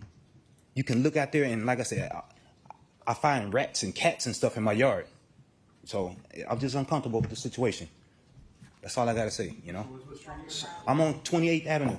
I'm right in the top right corner, right in the corner where the water's at. And you're on the water? I'm on the water. Okay. I probably got the Mr. best. I probably had the best water view. It's gone. Sorry, go ahead. I'm Mr. sorry. Gannon? If the new project comes in, you'll still have your lake I'll right have a back little bit there. of a lake back and, there, yeah. And with the grass, that's a code enforcement issue. You can talk to the city and get that done. I was going to go back there and try to cut it pursue myself, that. but my neighbor, Mr. C. Jackson, said, "Hey, let them worry about it." Yeah, let them. You know. So All right. okay. We have All right, some more hang in questions for you, I believe. Yes. Yes. Mr. So I'm sorry, Mr. Lawani? Hi, Mr. Woods. Really quick question. You said you moved there 4 years ago, right? Yes. And you moved there because of the lake view. Yes, it was a beautiful view. But I also hear a lot of comments tonight about environmental issues. So when you moved there 4 years ago, was there any conversation with your neighbors, or did you hear about any environmental? Or are you saying that the environmental I didn't issue hear started anything about recently? it. I didn't hear anything about environmental until everybody started advising me of this stuff. They started educating me of like the past with the lake. So is it? I just wanted to ask that. Could it also be possible that that issue had been there also when you made the purchase? Could be. It most definitely probably was there. You know. Okay. All right, I think perfect. the clarity there is the dust is being Thank you. caused. Yeah. I'm sorry. Go ahead. Did you have any more? Okay, do we have another question? Yes, Mr. Dela Torres. Yeah, I have a question for you. I went to the site to look at it, and one of the things that struck out at me is that's not a natural lake. So it has no flow. It has nothing. And usually stagnant water gets poignant, right? It gets bacteria, it stinks. Is that the case? I mean, what do you see in your backyard? Do you see nice water that you can put a fountain in, or do you see muddy waters that smell? It don't look watery. It didn't look muddy or watery at all. You know what I mean? If you can walk back there, you can actually see fish inside the water. You know what I mean? There's fish in that lake Yeah, as well? you can see fish. I've never fished in it, but you can see the fish. You can see turtles and ducks and all that stuff. You know, now I barely see anything back there. Right, but that I get it. I'm talking about when I went there, I didn't see Right. that. So Yeah. today, none of that wildlife exists. No, man, barely rats and raccoons. Right. So wouldn't you want, if you wanted to see a change, what change would you like to see? I just want to see the area well kept. You know, if like he said before, there's nothing we can do about the lake anymore. So, Right. but at least make it look nice. At least well keep it. You know, I don't want to have to worry about rats and mice and stuff. You know, Right. coming in my yard and my house now. Yeah, I mean, you're pretty close. I can right see what there. it affects He's you. right there, yeah. So the property owner, as you well heard, has the right now to build houses. Period. End of story. what You he can't wants. say anything about it. Exactly. Right here, we're listening to a potential change order where instead of all these houses that would be built there, you have a commercial area that we can rezone. What would you rather see? Man, I just want peace and quiet. Right now, I had noise everywhere. I'm sure when Got they it. put that commercial division there, it's going to be trucks, and I'm going to be hearing them start up in the early mornings. I'll be hearing them all day long once again. Okay. Thank you. Thank you, Mayor. So do you have a question for the speaker? Well, I did have a question. So, right, because the items that you brought up about the dust, et cetera, is not something in front of this board tonight because of the fact that it's all planned on being filled in.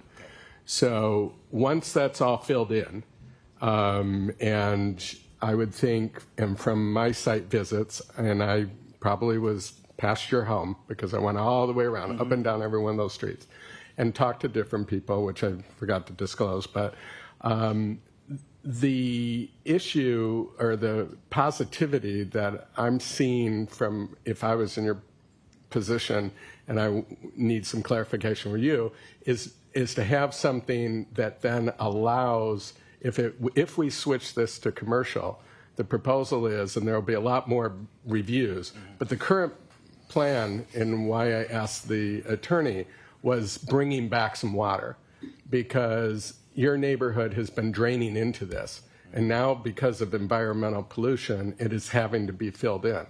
So I wouldn't anticipate that a residential proposal is going to come here anytime soon because of the history. So it's going to sit empty, and you guys are going to have nowhere to drain.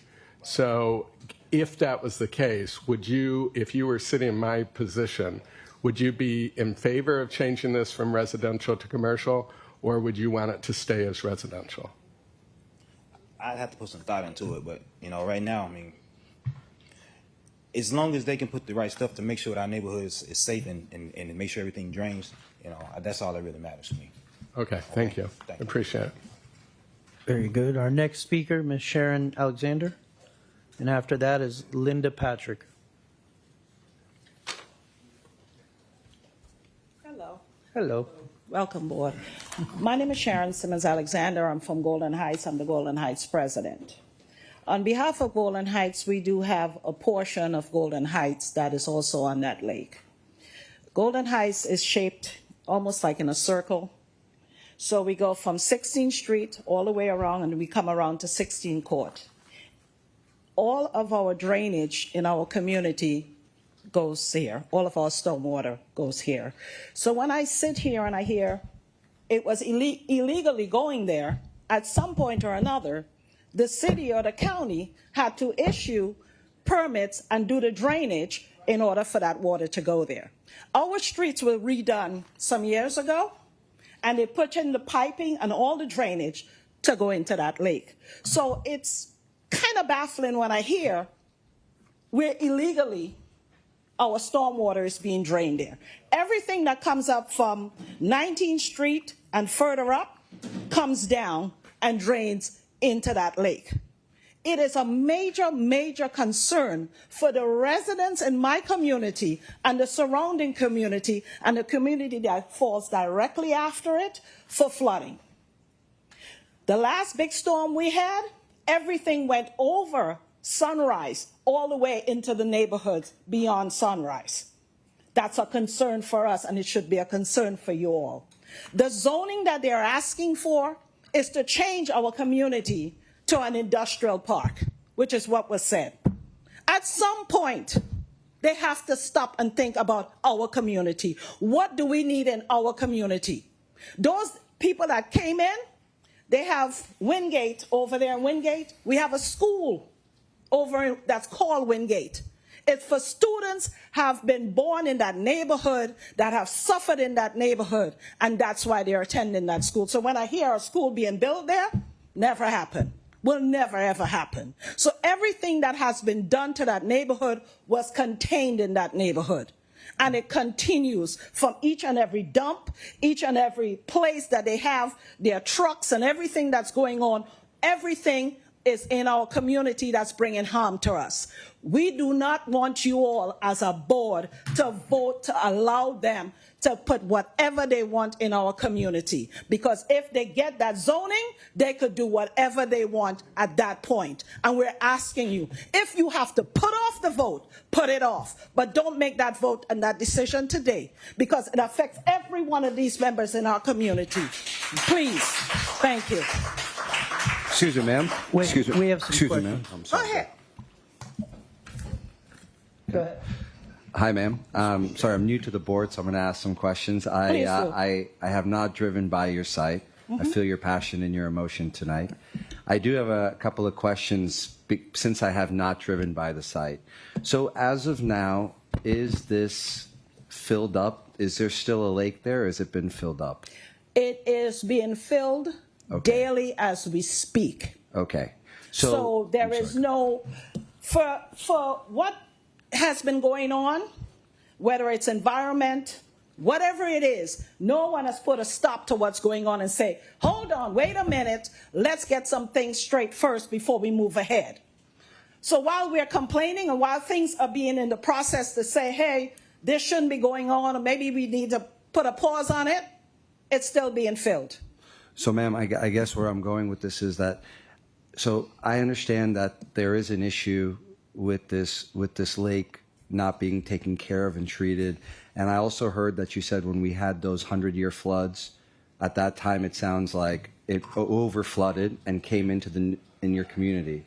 So if there was no commercial being built there, and if that lake was just filled, and at the same time, if the lake was filled and the developers allowed all the water to still be drained there, or found a solution for that, and there was no more flooding in your neighborhood, would it still be an issue to you that they were filling up the water in there? Like, would that still be an issue? Because it sounds like if that happened and we had another, God forbid, we had another 100-year flood, if there was no water there, if there was nothing to overflow, would that be better? Because there would be no bacteria flowing. I just wanted to understand that. So from the your point. truth be told, Yes. it will be flooding. Regardless of whether they fill it in or not, the very same water that has been flowing in that direction still needs a place to go. And all the drainage goes there, and that's exactly where it's going to go. And it's going to end up on the residents. Thank you, ma'am. Any more questions? Yes. Mr. Delatorre. Please. I have a question for you. So if I'm hearing you correctly, and I'm sorry to hear that this still exists, what you're saying still exists in this day and era when we have so much technology. That's not a good thing for a community to go through. Yeah. But if I'm hearing you correctly, there is a major concern, not only for your community, but you seem like to be very concerned about the overall neighborhood.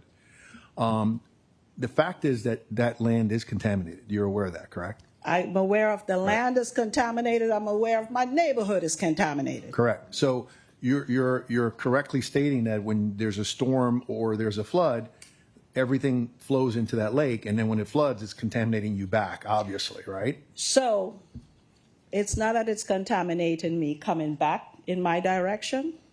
It's going sunrise. If there is a major storm, heavy water where it would flood, and consider it's being filled in now, that will happen. That soil that's in there, that's still contaminated from all the other things that are being dumped, because we don't know what they're putting in there to fill the lake. So whatever is going, whenever that water, which it will happen, will end up in Sunrise, over right there in Sunrise. There is that waterway on Sunrise that goes to the east or it goes to the west. So it's either going to go to the Everglades or it's going to go to the beach. Either direction, whatever comes in our community, and that's why it's so important to protect our community. But whatever happens in our community is also going to affect the rest of Broward County. Yeah, I think we agree. I don't speak for the board, and I think I know the board. That's why we're here, right? We're volunteers, and we're volunteers because we care about community, we care about making it better, and we care about what you have to say, right? So we're with you on that. I'm trying to put in my mind how I should vote on your behalf. And what I'm looking at is if we do nothing, let's say we do absolutely nothing, we don't vote on this tonight, we don't do anything, the situation is going to be the same. It's not going to change for you. It's going to still be contaminated, it's still going to get flooded, you're still going to have all these issues, and we're not doing anything for your community. We're just not doing anything. By the way, not doing anything is a choice. So I'm not so sure I don't want to do anything. I want to know what's the best thing for you to do. So let me ask you a question. Postpone If the there are vote. conditions, Don't make that decision today. I get it. I hear you. You haven't had the chance to talk to them. I get that. That's a big thing for me. I'm going to ask Mr. Lockery about in a minute. But the key is I want to know your position on this. So your position, if we were to delay this tonight, ask the applicant to consider and talk to you about how he's going to change the drainage, how he's going to connect the drainage to you so that you don't have this issue, and that would be a condition for us to vote on it in the future, and that way your contamination issue is solved. You now have something you know is going to happen with your conditions. Would that be something you would like to see in the future? So the question is, which you asked, about the flooding. And I said, as it is right now, all of the water, all of our storm water from Golden Heights go to the lake. So everything that comes down 16 Court and gets onto 26th Avenue, everything goes in to that lake as it is right now. Right. So what I'm saying is, I agree with you. I heard that and I see it. And what I'm saying is, if there was a possibility, right, that we did defer this and then we asked the applicant to visit with you and the community and find a way to help solve that problem, right, where you no longer have this issue when it floods or it doesn't flood and you have your drainage and the contamination is gone and your community actually benefits from better health, better safety. You know exactly what's going to go there. It's not going to stay the same. Is that something you would consider in the future? No. So what answer would you like us to consider then? What would you like to consider? You want us to consider it staying exactly the same way as it is? My neighborhood, and please help me, my neighbors in my community never wanted the lake to be filled in the first place.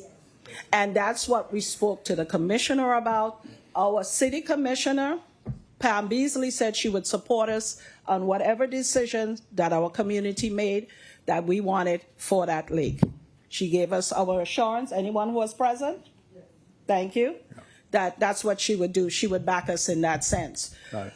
My biggest thing is right now, and that's why I said it doesn't need to be done now. There are so many factors that are playing into that lake that has not been resolved. So for us to say, great, if they tell us they're going to give us an extra spot so that the water could drain, and we know based on how much water it is that comes down from the communities above goes there, whatever it is they're going to give is not going to be enough, because that body of water, 40-something acres of water, it's going to find a way to get itself to where it needs to go. Got it. So what I'm hearing is you rather see it just the way it is, just leave it alone. Leave it alone. Got it. Thank you. Isn't there a mandate or something in place right now to have it filled to remediate? It's going so away. that's my concern. There's a problem with what we're actually talking about. Right. Yeah, and So- we don't have the power to No. stop what's already been. Correct. Yes, We're- ma'am. we're not there. Correct. We understand that. Right. And we know that. Okay. And that's why, as a community, we're working on the other issues that deals with that will put a halt to it until everything is in place in order for it to move on.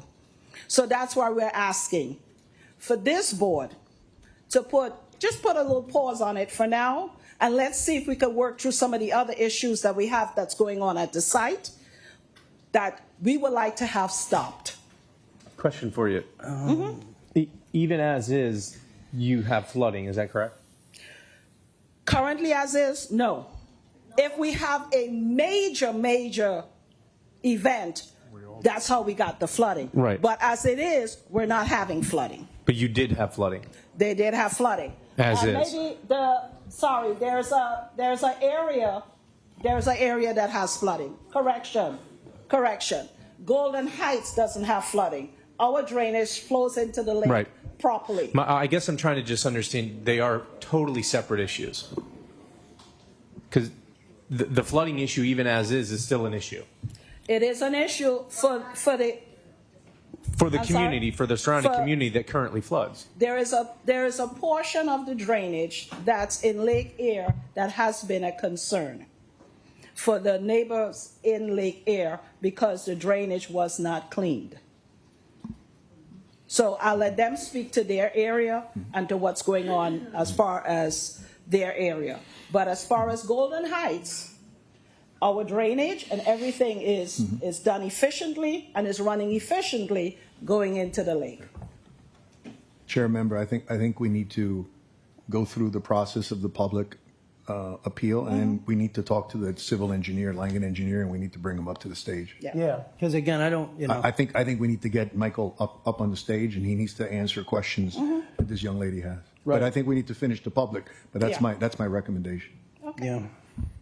Good. Okay. Yeah, I certainly want to hear the public. If we could get a specialist up or some of these Yes. things before, then it may give people Yeah, it's a little more difficult when you're information, talking about 'cause, different issues, Like right? I'm interested. Mr. Lockery said that they've been requested to put in this drainage system. That how much does it hold? Is it going to be able to satisfy what the lake had been doing? So I'm interested And in that question. Then it goes to the next thing as to when we have commercial properties built. We have commercial properties now that are running along 21st Avenue. It does not benefit us anything. We're living in a community surrounded by businesses that constantly come into our community and put things in our community that is not beneficial to us. On 21st Avenue from 23rd, I would say for a mile, there are 3 big storage facilities. Do we need it? No. Can we have something else in our community that benefit us? Yes. So here it is again. We're putting in more commercial stuff that doesn't do anything for our community, and it will bring in a different set of environmental. And not only that, it will bring more traffic on 31st Avenue. And we're not even talking when this movie studio starts, because that's another process. That's also going to have way more traffic on 31st Avenue. As it is right now on that 19th Street corner, it's heavy with accidents because of the traffic. So we're talking about adding way more traffic going on in there. The zoning right now does not need to change. We have plenty of time that we could work on the zoning. Let us get through some of the other things that we're worrying about, that we need to deal with as a community, with the state, with the federal government, with all who we're working with, before you guys step in and give your vote. That's all we're asking. Thank I you. appreciate that. Yep. Chair, may I just jump in for a moment? Please. Just to provide clarification on the applications that are in front of you. Yes. The first one, case UDP L24003, is a land use amendment process. It goes, what you'd be doing is transmitting it or recommending transmittal to the city commission, recommending the city commission transmit, the application for the agencies to review it, state agencies and county agencies. So they have to review the application, and a lot of items I hear being brought up will be done by these other agencies.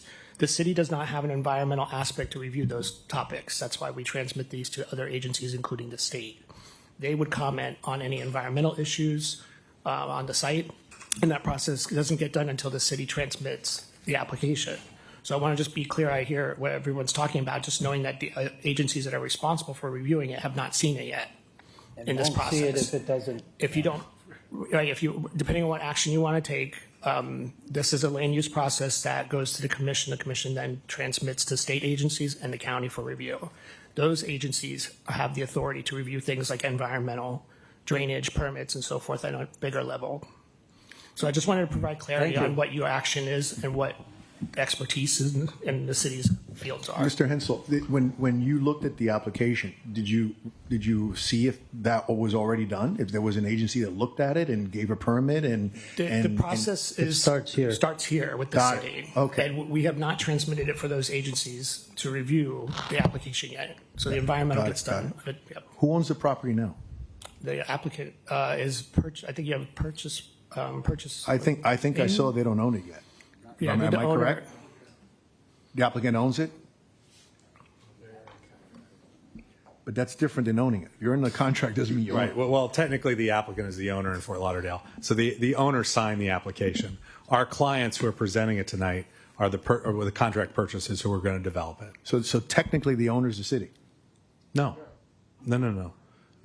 The city just requires that owners sign applications. I understand, but who owns the property? It's owned by RPL Land. Got it. And is that any relationship to the applicant, to the Prologis?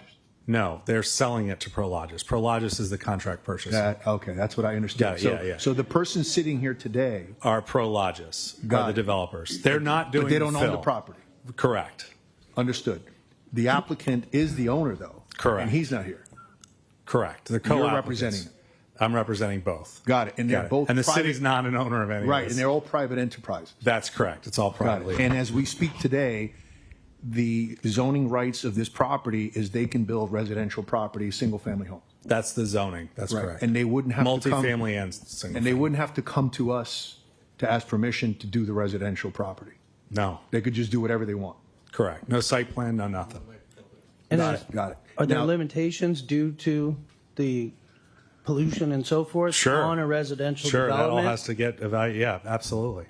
So state agencies or whatever have to review how the remediation's gone and if it's safe to build a residential community. That's correct. And It it has might a be an higher issue for threshold. lenders. It becomes an issue for a lot of problems with that. Yeah. So in fact, in some of the neighborhood meetings we had, one of the things we heard loud and clear was don't put residential there. It'll bring So, a lot yeah. of traffic as well, you Yeah, know, and yeah, different things. Now, can you speak to what was either requested or what your thought is for the water? Do you want me to wait retention? till we've heard all the public We can. evidence? If it would help them understand that there is a plan. They understand. You feel comfortable because you seem concerned it wasn't going to take the water. All right, she's good. Very good. Very good. Mr. Lockyer, before you go, I was confused because I read here that you did appeal to 300 feet, within 300 feet to the residences, yet I heard the residences that they never heard from you. I don't think they necessarily said they never heard from us. I certainly don't want to create that suggestion. Okay. We've had several meetings with the neighborhood associations. We've had meetings at Bass Park. We've had meetings at the elementary school nearby, Rock Island Elementary School. We sent out notices for a subsequent public meeting that was not only within 300 feet, but other residences, and of course the meeting tonight as well. Got it. And as we speak, is there a permit or is there an environmental entity that is telling you how to fill the property, or are you just filling it because you want to? No, certainly no. The state of, in a sense, the federal government, from reviewing all the environmental work that had to get submitted to them, the state of Florida and Broward County issued permits to fill the lake, all of the lake, in 2023. Got it. And in that document, does it tell you how to fill the lake? Exactly how to fill it. And how to specifically. remediate it? That's correct. So the applicant's just not throwing dirt in No, there because he no, wants to. and after the public hearing, we can certainly show you exactly Understood. the way that's Understood. done. I still think we need to speak to Michael Carter. There's a slide of how they fill it with Yeah. sand and concrete. Yeah. Yeah, that's all part of this. No, I got it. Yeah. I think we just need to speak to our civil engineer and get better answers. Thank you. Thank you. And I'm happy to answer questions. I just know other public. that's good. I think the biggest point that we need to make is that as it sits right now, without anybody here, without another meeting, that is going to continue to be filled by permit, legally, the way the city has approved it to be done. Hey, Chair. And the state. Hey, sorry, it's still public comment. I would just recommend to finish up the public comment first, and then we'll go back. We just kind of go a little bit off track with the questions, but I understand where you're coming from. We'll finish the thought. Miss Linda Patrick is up, and after that is Shakita Grant. Miss Patrick, are you? There she is. And then Miss Grant after that.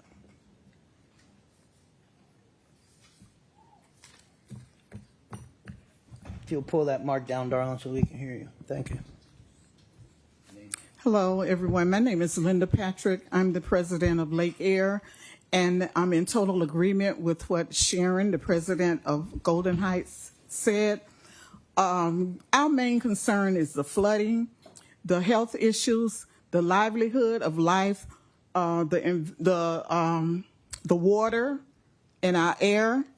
If it's contaminated, those are our concerns. The street I live on, I've been in my house since, excuse me, since 1981. And I can tell you it's been over 40-something deaths on my street alone where people have died of cancer, respiratory diseases, all different types of diseases. So I'm just up here to say that no to changing it to commercial. I'm not in favor of that. Even if it remains dormant where nothing is done, I'm totally in favor of that. Whether something is done with the land or not, it might be after I'm dead and gone, 20 years down the line or whatever. At some point, we know they're probably going to build something on it, but I'm not in favor of it being changed to commercial. Thank you. Any questions for Ms. Patrick? Thank you, ma'am. Up next is Linda Patrick, and then Shakita. Or that was Ms. Patrick. Ms. Grant, there you are. And after that is another person with the last name Patrick. The first name, the pen was dying. Starts with a J. J.R. Patrick, maybe. Good day, chairpersons, Ms. Grant. attendees. My name is Sakita Grant, and I've lived in the Roosevelt Gardens neighborhood for most of my life. My grandparents have been there since the 60s. My mother grew up there. I have concerns, as many people have voiced, about the health. My grandmother was one of the people who were affected and dismissed with health concerns. There have been many people in the neighborhood that respiratory, as the lady said, respiratory issues, cancer. And it's more about the Wingate, for me, the landfill or dump, as it's known in the neighborhood. There were things dumped in there, a lot of toxins, and if dug up, that is going to affect a new generation of people. Most of the people my grandmother's age have passed on, so they are no longer affected, but that can affect the people who are there now. Also, traffic, as someone else mentioned, with the there's a lot of storage facilities being placed around the neighborhood. That's not beneficial to the neighborhood. It brings nothing. So traffic and the contamination with the drainage issue, the overflow. I lost my vehicle. These 100-year floods are now 5-year floods. They're no longer, decades. So just a few years ago, 2023, when we had that major flood, I lost my vehicle right around the corner from my house, which is, you can't see it. It was on 27th Avenue. So where that is going to happen, I understand that at this point, they're already feeling that. There's nothing that can stop it. But what is going to be done? Do you address that? Who addresses that as far as the drainage? What is going to be done for that? Because the neighborhood floods. The city came out and they made the swell in front of my home deeper. That didn't change anything. It still floods. If we have 2 days of rain, that is flooded. So I think, for many decades, these issues have just not been addressed with the drainage. Someone said, oh, we can put some pipes and put it in here, but that didn't fix anything. It probably made things worse because your water is coming out of that rock pit into the neighborhoods, and it's contaminated there. This landfill, this dump, is contaminated. So these are my issues: the traffic, the contamination, the illnesses that could come from this digging up of this landfill. Thank you. Thank you. Up next was, again, I don't know if it's JB or JR, last name Patrick. Yes. Yes, sir. Good. Okay, good. Yeah. Very good. There we are, Mr. Patrick. And after that is Robbie Hicks.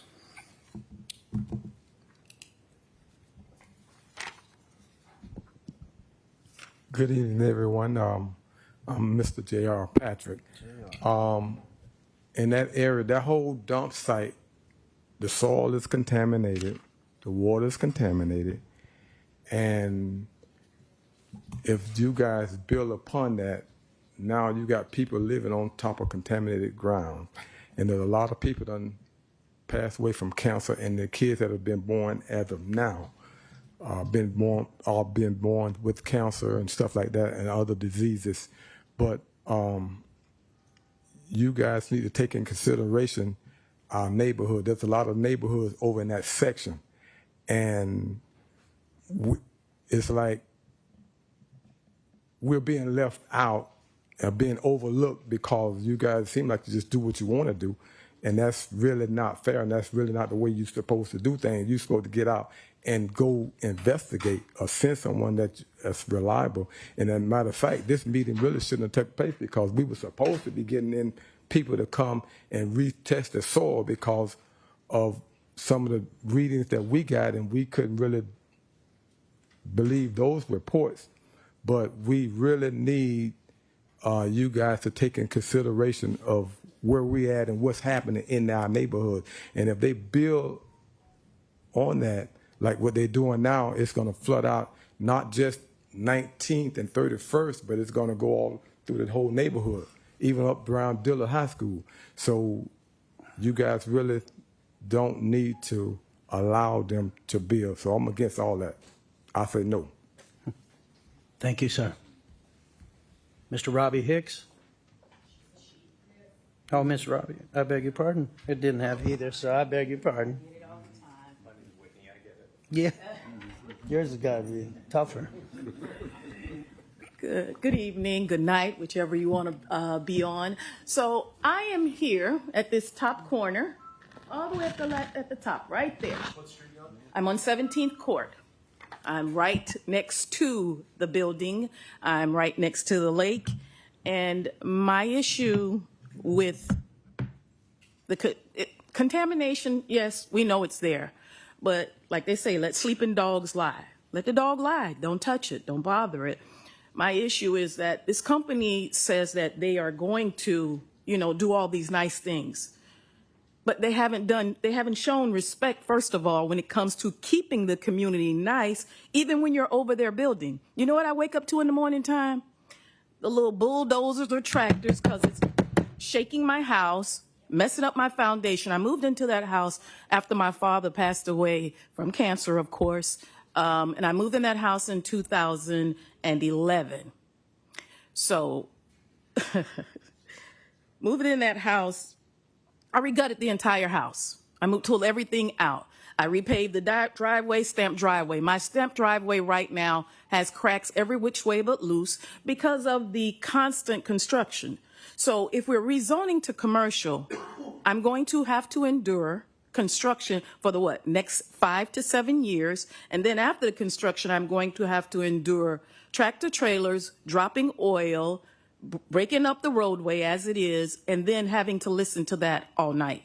So someone has to take accountability, and I really wish that this board would not fail me, as most of the city has failed me, and not come into our rescue. Everybody says that, oh yeah, we're going to cap the lake, we're going to cap the lake. Let me give you guys a quick story, okay? 4.5 years ago, on August 8th of 2021, I lost my husband. 28 years of life gone down the drain, living in that house that we had just moved into 11 years. Doctor said, oh yeah, we can get it all, we're going to get it all. And I say this because the people will tell you they will get all of something, and they don't. You're going to tell me you're going to cap a lake. You're going to cap a lake that nothing's going to escape. It doesn't make any sense. It really doesn't make any sense. And we have to get back to valuing people, valuing neighborhoods, and stop valuing the dollar. I know we're saying that, oh yeah, if we don't do anything, that they'll build residentials on there. I don't think there'll be any fools that will come like after us and move there, knowing that there is a lethal dump right there. And if they were, I would pick it out there until I was 90 to tell the people, no, don't move in this neighborhood if they were to build homes there. I think it's unconscionable And I know everybody has to take a job and everybody has to eat. But if I could ask you guys a question, would you like to wake up every day for the past 3 years? No quiet enjoyment. I used to could sit outside my house with my husband. We used to could barbecue. We used to could have family over. What do I get now? I get dust on my vehicles. And what did you guys offer me? You offered me car washes. Car washes. Who wants a car wash? I have water. I can wash my own car. You didn't think about any compensation. Come out to my house. Look at my driveway. My house was pristine on the street. Very nice. My husband kept it very nice. And I have fired 3 lawn people because they won't cut it the way I cut it. I like where I live at. I liked what was going on previously. Yes, there's a lake. Yes, there's a contaminated lake. There was an incinerator when my father lived there. Okay? But guess what? They shut it down. I'm not concerned about, we're all going to die of something. But to continue to unearth things and turn things over, it does not make any sense. So I really would like to know, would any of you gentlemen like to live next door to something like that for the next 7 to 10 years? And beyond, once they bring them in. There is a warehouse entity, industrial industry down the street by Boyd Anderson's where trucks are lined up all day long while the students are crossing the street. While the little bitty children are crossing the street, you have tractor trailers that could mow these kids down. So we're going to put another entity here that's going to go in and out. Don't cut any trees. You don't cut any trees. The company doesn't cut any trees. They don't try to beautify. If you're not doing anything now, what makes us think to trust you that you're going to be doing right then? Thank you, Ms. Hick. Thank you. I appreciate it. Mr. Emmanuel Joseph.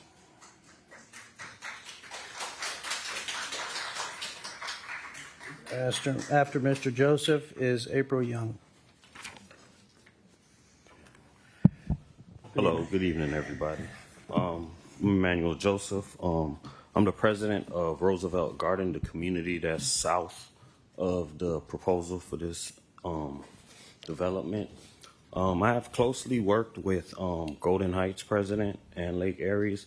We have discussed, and the majority of the issues that we see now is the fact that there's no transparency between the city, the county, and the residents that live there. Because, as he stated, they got approved in 2003 to fill in the lake. Nobody in the community was aware. They just got approved and got to working and disrupt the lives of everybody in the community.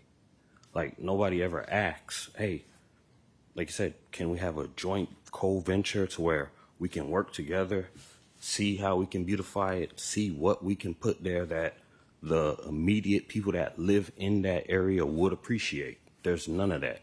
And as to what everybody's asking for is, what he said was, the EPA, the Army Corps engineers, they come after. Well, if we approve now, you're free to do whatever you want after they come if they say it is polluted. Like, what are you going to do then? Because that's the thing. We're not involved in any plans, and we live in the area. You know, we have our kids live there.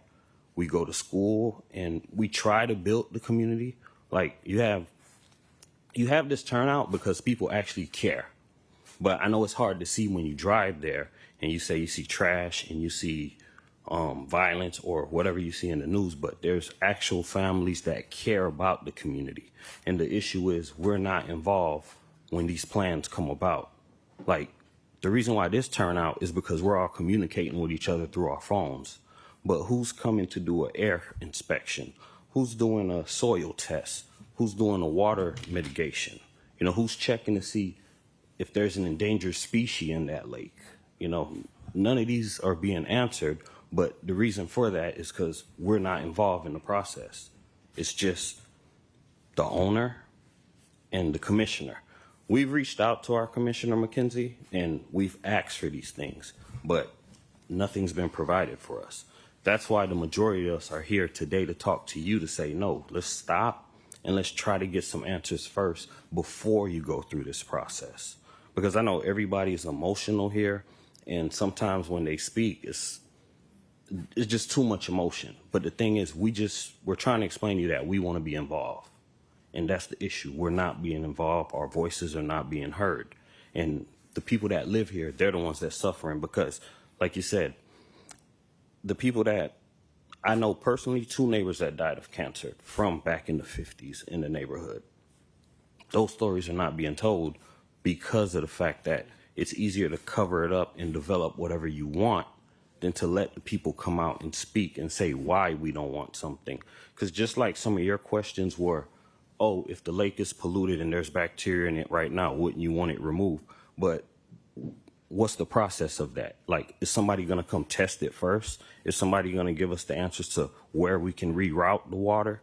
That's not being discussed. The only thing that's being discussed is let's just fill it up and then, that's it. But the issue is the incinerator that was next to it. It says it takes about 500 years or 400 years for a glass bottle to decompose. It takes 1,000 years for a disposable diaper to be decomposed. The incinerator was just closed back in the 70s.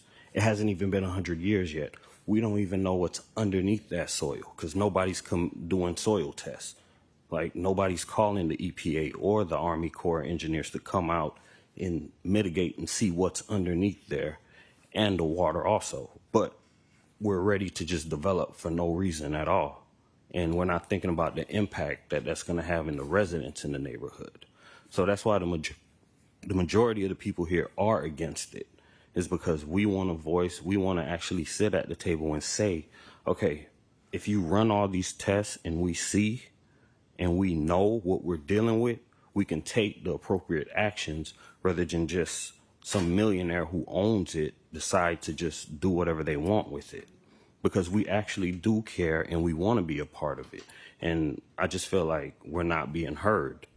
And I think that's the communication that's lacking right now. Because like I said, I go to Golden Acres meetings. I've been to a couple of them. I've been to a couple of Lake Eries meetings. My cousin lives on, I'm sorry about that. Should have had this first, but my cousin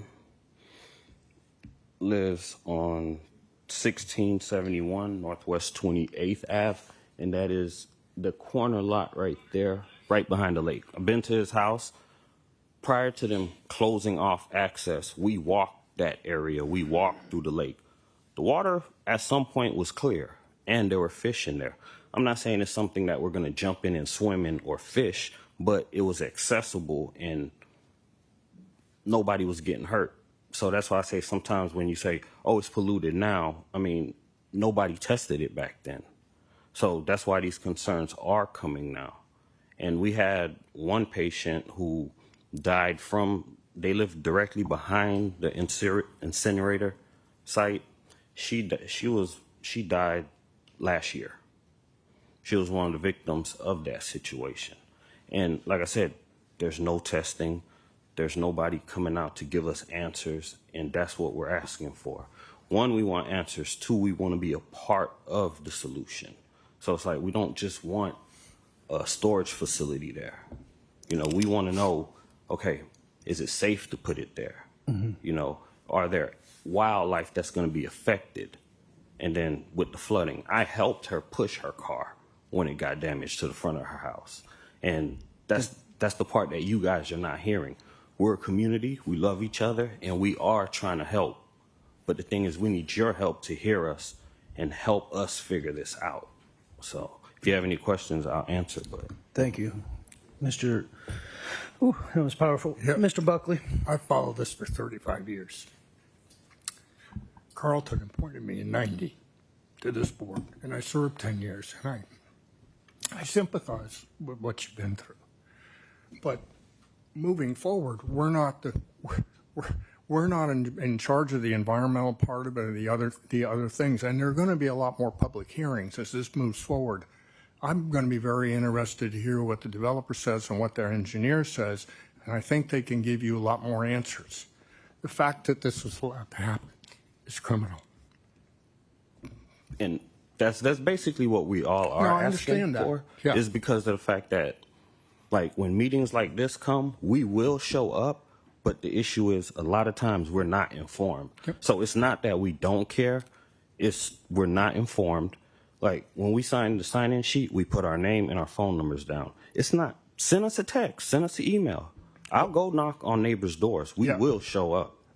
We're not the ones that can solve the problems or give you the answers with respect to the environmental issues and the rest of it. But just to approve it prior to us knowing anything. Approving it moves it to the commission, where And you're going to be again. Yes. And you'll have more answers.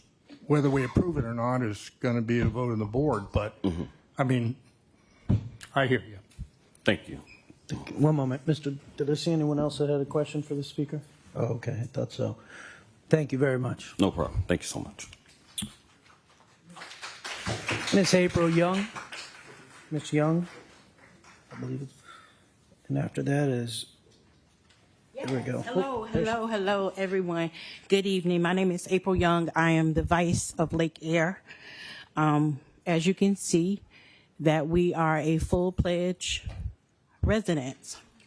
I would like to say to everyone, we have committed to providing you all with some of our lives.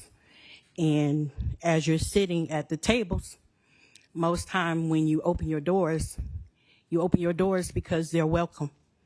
And you sit down genuinely and you have a conversation and you communicate. And why I came this evening, is to pretty much shed some good and some bad myths to what you're hearing today. This piece of property, timeline would be 1951. 1951, city, county, of course, we know how they annex things, rezone and redevelop throughout the years. City became owner of this property, this parcel of 61 acres. And what you actually hearing a breach of is that the people are feeling some type of a way, because when it's identified for this particular area, it is considered to be sunrise. Everyone wants to indicate your direction coming into this particular area of 31st, and you never hear Wingate. Wingate Road is always Wingate Road. To bring it up to speed, they re-announce Wingate's Road, and they publicize it to become Martin Luther King Boulevard, which would be 31st Avenue. So when you speak about Oakland Park 31st, Oakland Park 21st, Sunrise 31st, Sunrise 21st. Well, in the midst of smack of this area of 21st and 31st, there is Wingate. I can tell you that I lived on 31st Avenue and 26th Street in middle school, being able to actually walk 31st, coming to Sunrise, not ever knowing that there was ever an issue. But I can actually testify today that cancer is a factor. And with that being said, the census is in. Prior to now, 2017, it was saying that the ramifications for this particular site, that it was inconclusive. They wasn't really sure if, in fact, cancer or any other means had any factor in this particular parcel. Well, I can tell you today that January the 7th, I've just had an anniversary of my 27-year-old daughter and my son, 2011. Most times parents would think, or even children would think, that they would actually bury their children the opposite way. So it would be the mom and the father or the family members burying their child is just unheard of. So I say to you today, that I am opposing to the fact that truth of the matter is, no, the developers, as I said to them, they're not the problem and they're not the solution. The problem is accountability. I would say that I have trusted Broward County throughout my whole entire life, becoming a maintenance one for Broward County, WPJ 50 at 18 years of age, going to the Broward County and giving my entire adulthood from 19 years of age to Broward County as an educator. And I'm here to educate you tonight. And I want to share with you that these words that you're hearing from the hearts, it could be another way around. But this fact of the issue that we have is that when EPA states to me that you are the first person who has ever called and made an official report, it behooves me because the city, I count on you. And the reason why I count on you, because I live in the city. I've dedicated myself on each board, and I've denounced myself from the board. But I've actually sat on that board predominantly because I love Broward County. But Broward County has let me down numerous of times when it comes down to the truth and when it comes down to actually providing the public the truth and being transparent. So I'm not going to count the developer as a issue. They're not. But there's a rentification that came out in 2000. I need you to wrap up, please. I've given you some extra time. But go ahead, finish your thought. And what it said, that what was going to be provided, there is not one blood draw from any person. My mom passes 2019. So I have an extensive numbers of family members, but look at my community that are looking on our one street on 28th, and I'm actually, my door is dead front center of this property. So every time I open my door, I have the fact of a test that says that my house is contaminated from the outside in. So you heard tonight that families, I have spent over almost $300,000 renovating my property, from the wires, from the inside out, to find out that there's still yet contamination. So I ask you tonight that if you do anything, consider your family, because Broward County, the city, and all your constituencies that you see tonight, every person that you see as a revolving person, remember them, because we are your family. And if you can honestly take a choice or a vote tonight, remember your wife, remember your son, remember your child, remember your next door neighbor. So at the end of this call tonight, we're asking you no more than what would be normal, to consider that we have life that is on the ground, meaning wild coyotes, animals that's coming out, that's children We assuming got to that wrap they're it up, Ms. Young. We have some other people. consuming that there are actually animals that they can play with, but everything has been stirred up in this particular area. So we're actually for accountability. We asked for emergency action in 2022 from our officials, and that didn't happen. But of course, we're not going to stop, because guess what? The quality of life has been taken away, and it should not be by force.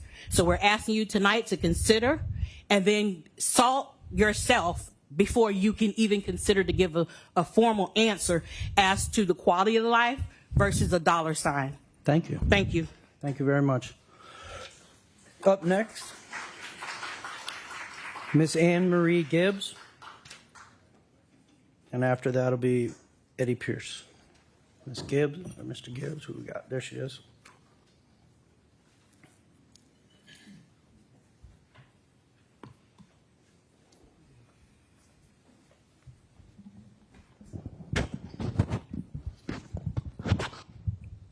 Good afternoon. Most of what I want to say is already touched on. So I know we're all tired, we're human beings, but I have to say something. I am from Golden Heights, Miss Sharon is my president, but I live exactly where some of the drainage are. So one is right there, like on my property. One is right there in front of me, and one is right there. If the drainage is affected, I am affected. I'm not asking, I'm telling. If they don't come and clean the drainage, I know. Because when the rain falls, I can tell you right now, anything happens to this lake that is not properly and carefully taken care of, my life is at risk. My house will not be. My house is flat because I walk with a cane. I don't have a step up like that. So if the drainage is not catered to properly, I don't have a house, even though I work so hard to get it. Do you get what I'm saying? So I have to say something. So all we are asking as a group, and I will not continue to say everything that other persons have already touched on because I know you heard. But what I'm saying is look at us as human beings. Look at us as like when you're driving to your neighborhood, how comfortable you feel to just drive to your neighborhood without a big truck rig in your...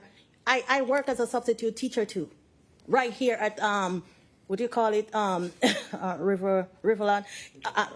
Yeah, so what I'm saying is that not only do I live here, I work in here too. And I am telling you, saying, oh, you're going to put some warehouse somewhere there and it's just going to be nice. I know every person sitting up here would not allow it in your neighborhood because I know you love being comfortable with your children and looking out your back door, your front door without dust concaving you and, you know, without you feeling, you know, anxiety and without you being, you know, having a lot of traffic going in and coming out. I mean, I have to get to school. And if right now getting to school to go teach, I mean, there's traffic on the road that affects me. Can you imagine when those things come in? Can you imagine that? How the children is going to live? Come on. All we are asking is that please do not make a decision on something that you are not being affected by. Listen to we who are being affected by it and what we are saying and make a decision based on that. Because at the end of the day, you're supposed to be fair and just and have mercy. And you're also in a position to make a decision that affects other person. But that doesn't mean the Lord will excuse you. You will not be excused either. All right? So thank you, and that's all I have to say. Thank you very much. Eddie Pierce. Good evening. My name is Eddie Pierce. I'm with the Civil Association at Roosevelt Gardens. Yeah, pick that. And no disrespect to the gentleman, I guess, who spoke about the investor, but Roosevelt Gardens really hasn't been involved in what's going on here. Everything that I've heard has been like through the grapevine and what have you as far as what you hear. One thing I did do back in, I think it was October, and that's when I actually joined the Civil Association back in October, November. And one of the things that I did was I went through the neighborhood one day and I looked at all the things and I generated a document with all the items and prioritized them based on, you know, safety and all kind of other things. And one of the items that I prioritized, which is what we were talking about here, which is this lake and the drainage from Roosevelt Gardens into this canal, into this lake, this rock pit. And I published that and I sent it back to our commissioner's office. And yes, of course, we had a meeting about it, talked about it, but it was kind of like, and I'm not one you could just blow off. They kind of blew it off at first. And finally, I brought it back up again, and they said, well, somebody's going to address it at some point in time. Well, that some point in time has never come yet. But anyway, I still have it in the back of my mind because, and I'll just explain a little bit and I'll get out of the way because I know everybody's probably tired in here. I spent 22 years at Allied Signal Bendix. I don't know if you all are familiar with that. Some of you all older may know about it. It was on Cypress Creek. I was a quality engineer at there for that period of time. Did nothing but analyze, did things, process improvements, risk analysis. And what I find funny, and then I went to Federal Express after that because they moved to Kansas. When I went to Federal Express, I got into the same mindset with Federal Express because I think very different than what you would expect. And so I got into it at FedEx. And when I sit here because this is the first night I've ever witnessed what we had here. And I saw here that we didn't really have, from the start to where we are now, we didn't really have a process on what we're doing here. We were doing something, we were rushing to do it, and I hear bits and pieces Well, we didn't have this, we don't have that, we're waiting on this. Somebody, I think the gentleman here said they're still testing, monitoring. You're monitoring. Is it safe? Is it not safe? Who's got the results? Who's publishing the results to us? When are you going to tell us? When are you going to invite somebody to, and I will bring this up to my commission because it's wrong. It's dead wrong. And then I looked at, like some of them already said, ditto to a lot of things they said. Nobody said anything about analysis of traffic on 31st Avenue. If you did this, whether it's commercial or whatever, nobody's addressed that. We just say, okay, 31st Avenue is run out in the road. Just do what we do. We did this like we did it from the seat of our pants. And that's what it appears to me, just sitting here and listening, because I have not seen a lot of this until tonight.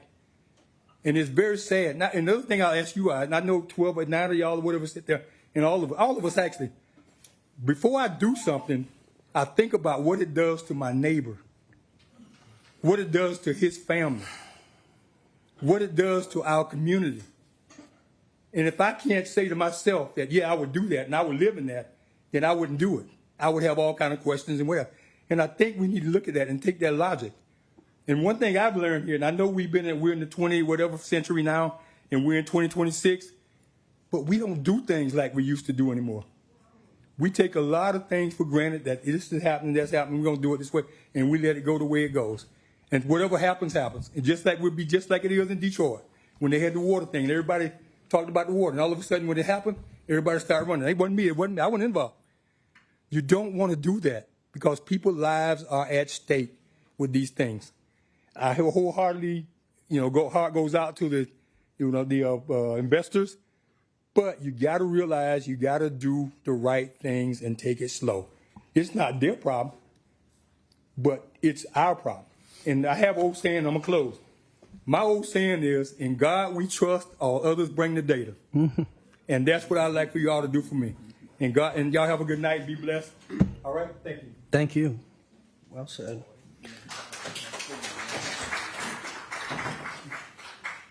Any other members of the public wish to speak on this item? All the cards are gone. Okay. Then I will go ahead and close the public portion of this and bring it back to the board. I would absolutely like to thank each and every one of you for attending this meeting, for speaking your minds, your strength, your passion, your commitment to your neighborhood and to your community. Is we've seen it and heard it tonight. So thank you. So I'll bring it back to the board. Are there questions? Where do we want to go back to? You want rebuttal? Okay. Sure. Again, Robert Locker on behalf of the applicant, and I also want to thank everyone who's come out tonight and their passion as it's been through the process. And the things we hear are things that are important to us. And by the way, I'm not an investor. I wish I was, maybe I don't. But no, I'm not an investor, so everyone knows that. I'm an attorney representing them, so just make that clear. No, don't apologize. But some of the stuff you said at the very end, I think, it was all very important. But some of the things you said at the very end are what are critical about this, and that's the data collection, the analysis that has to go into this. And so, and the process, look, it's hard to understand. I get it. I've been doing this 30 years. That's how I know what it is. And I still don't know. Every once in a while, someone asks me what happens next, and I don't know what the answer is. I have to call Jim Hetzel over there and Lorraine and ask them. I just did that this week. But let me speak to that and bring it back to the board in that, as Jim said earlier, this begins that process. This is a transmittal. This is not an approval. You know that. I guess this is to everybody. You're not approving something tonight. You're transmitting, making a recommendation to the City Commission to transmit a land use plan amendment and a recommendation on a rezoning that they then have to analyze and consider. The comments about the engineering concerns, which I do want our engineer to answer Hector's questions, we've got some questions on that. But the traffic studies and those materials, believe it or not, they are all in our documents. If you go to the city's website and you click on the agenda and then you click on the link, the full traffic studies there, early environmental reports, and a bunch of other items. But guess what? There are traffic studies. They're what our traffic engineer reviewed. Tonight, when this gets transmitted, then the city's traffic engineers begin to review it. Then the state of Florida, then FDOT, then the county. That has to begin somewhere, and that's what begins tonight with a transmittal.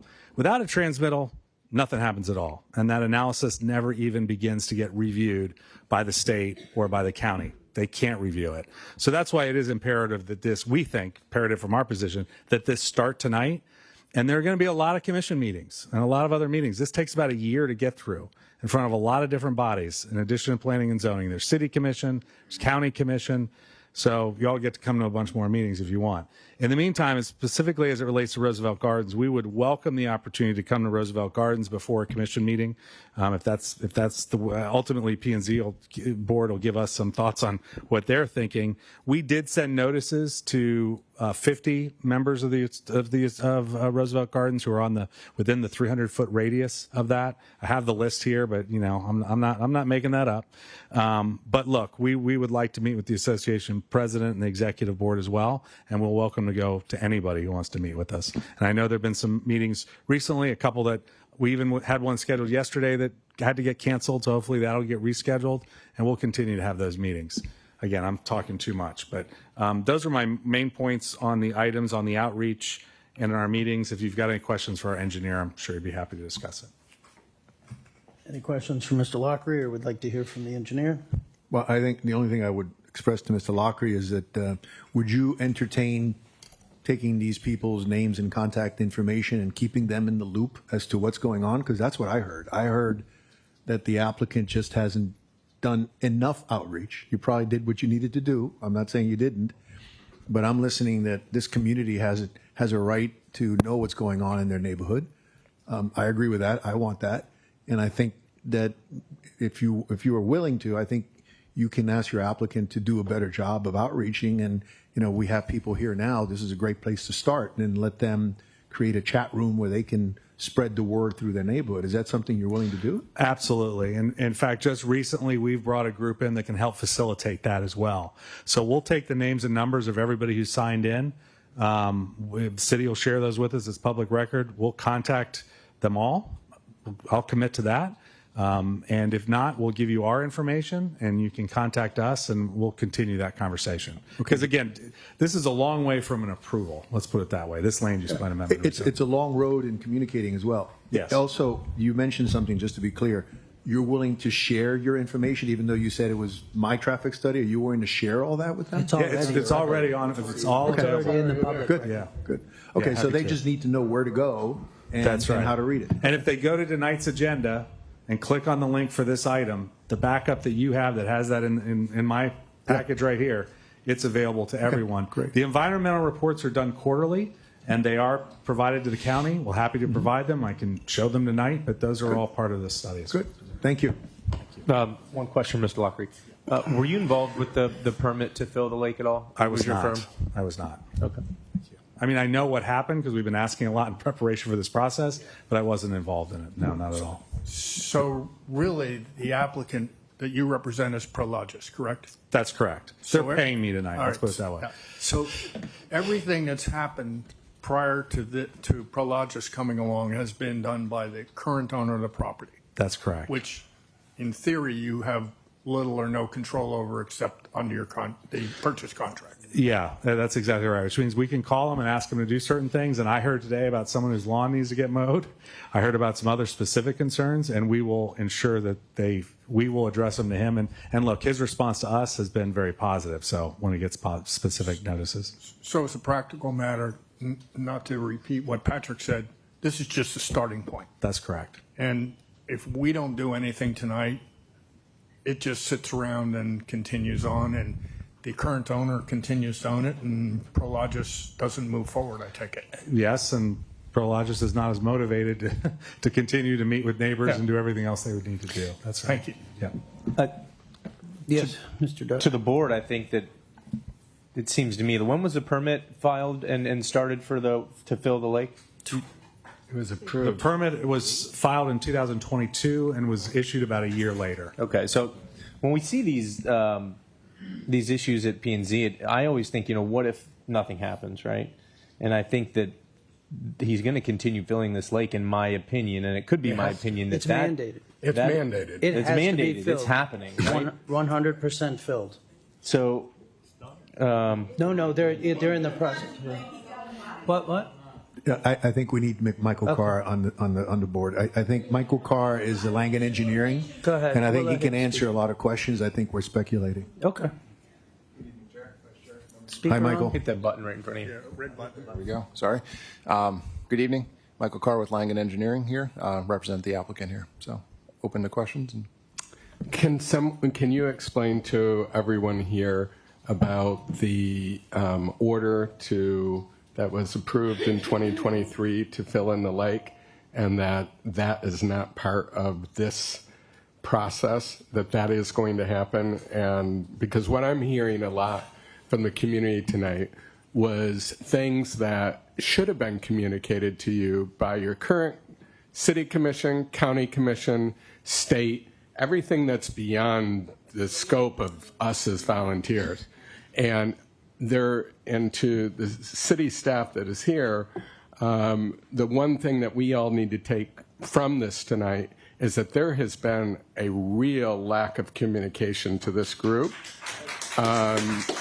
And I know if I'm a president of a neighborhood, and if I hadn't had that information, I would be as passionate as all of you. So I think that's the one thing that we can take away from this. But I really want all of us in the room tonight is to understand what is the answer. Can this process be stopped? Does this developer inherit this land at what state? Because something was decreed in 2023, and I'm hearing we want to stop this, not whatever. What is the real It's to answer? identify what's in our control here tonight. Exactly. So, Right, Well, but they're working on it. we don't have controls of that. I think what we want to do is what's right for you, right? So what's right for you starts with knowing where we are with Langen Engineering. As a disclosure, I'm a real estate developer, and I've used Langen Engineer for 30 years. I know Michael Carr personally. I have a lot of confidence that they are straightforward, really the best in the business in civil engineering. And what we're talking about here is civil engineering, anything having to do with below the earth. So I think we need to start, even though it has nothing to do with us, it really doesn't. We need to start with what is it that's happening now, and what can we control and what we can't control. And then when we find that out, I think we can take a vote as to what's in your best interest. We can't take a vote unless we understand where the property is currently in your best interest and where can it go in your best interest. And if we find as a board that is not in your best interest, then we got to vote and deny it, right? So I think we need to get our facts. And I think that from my perspective and my experience with Langen and Michael Carr personally, you got the best in the business right here, right now. So let's take advantage of it. And Michael, could you please tell us on the permit, on the environmental, which is the first thing that I heard two things that I'd like you to address, right? One is, what is the contamination? Is it this property is contaminated, or is this something happening because of the property next door? How does the permit address that remediation properly so that these people don't have these issues and health issues in the future? And then the second part I'd like you to address, which I heard loud and clear, is what is the plan now? And if there isn't any for drainage, what could that be in the future so that they can decide that's what we want? Because the solution really to what I'm hearing to is whoever goes there, whatever happens, got to find a way to solve the drainage issues that just continue to happen, not only in flooding, which is civil engineering, but also in the fact that it doesn't allow the contamination to continue or get worse, even though I understand this isn't the site contaminated, it's next door. But I'd like to hear from you on those 2 points, Michael. Yeah, no problem. So I'll start with the contamination and the source. I think we all know the source of the contamination is not this property. This property is affected by the neighboring property of that contamination. So what the permit is in hand today is to fill the lake, addresses that contamination by capping the sediments that are contaminated at the bottom of the lake so that they can no longer be exposed, turned up, and get into the atmosphere and into the water body. And that's what the permit is in hand today, to fill that, issued by the county and other agencies, not the city. The way moving forward is what we're in the process of, and what if this is transmitted, will allow us to continue to talk with the county, state officials, and city officials, is how we're going to amend that permit to give a bigger lake back. It was about a 7-acre lake there that we're looking to put back into the system, to to address those stormwater pieces as we continue to work with the city and county officials of identifying every little spot that does drain to this lake and making sure that's accounted. It's not only just hearing this from me and from my company, that'll be reviewed by numerous agencies to make sure that our drainage system meets the standard of care for that area. So, Michael, as we speak, I'm sorry, let me just finish with it. As we speak right now, the only thing that is happening to this property is complying with what the permit allows it to do by the county and EPA standards of contamination to contain the contamination so that it doesn't spread any further. Is that all we're doing right now? That's correct. Yes. Nothing more. We're not dealing with, there's no plans for drainage, there's no plans for anything else, right? Correct. Yes. Okay, so let's put that, I'm a builder. That's the foundation, right? So now I'm going to build a superstructure. So the superstructure is that, and this is for us as a board. So if we deny this going forward the way these people have in the contract, which incentivizes them to help the neighborhood, then you would be hired to come up with a plan together with EPA, the county, and everybody else, which they would be involved with, to determine what is the right solution. And until that permit was revised, nothing could be done. Is that correct? That's correct. Yes. Got it. If we vote not to allow this to move forward to the next step, then basically you're still going to finish what you're doing. The property dies, and these people probably leave, and nothing will ever be solved. Is that correct? Likely. I can't commit to that, but likely, Okay. yes. I mean, that's the only questions I have. Brian, I think you're next, Brian. Yeah. So I think I just heard the question I had was the current 2023 permit that is open. Does it address drainage or does it not? It does It not. sounds like it does not. Okay. So what I'm hearing from the audience, and I'm telling you that I'm going to be in support of moving this forward, is because of the fact that if this body does nothing, if I vote no tonight, then I heard that you're not going to get any chance of a drainage issue. So in my mind, that is where I'm going to put my vote so that you know. No, but the city is not part of that permit. That is a county permit. So if we want that to go to the city, what I'm hearing is that if I want this to go to the city commission, which has the power in the city, not us, that we have to pass it on to get it in front of the city commission and then the county commission. So I'm just sharing with you when you hear.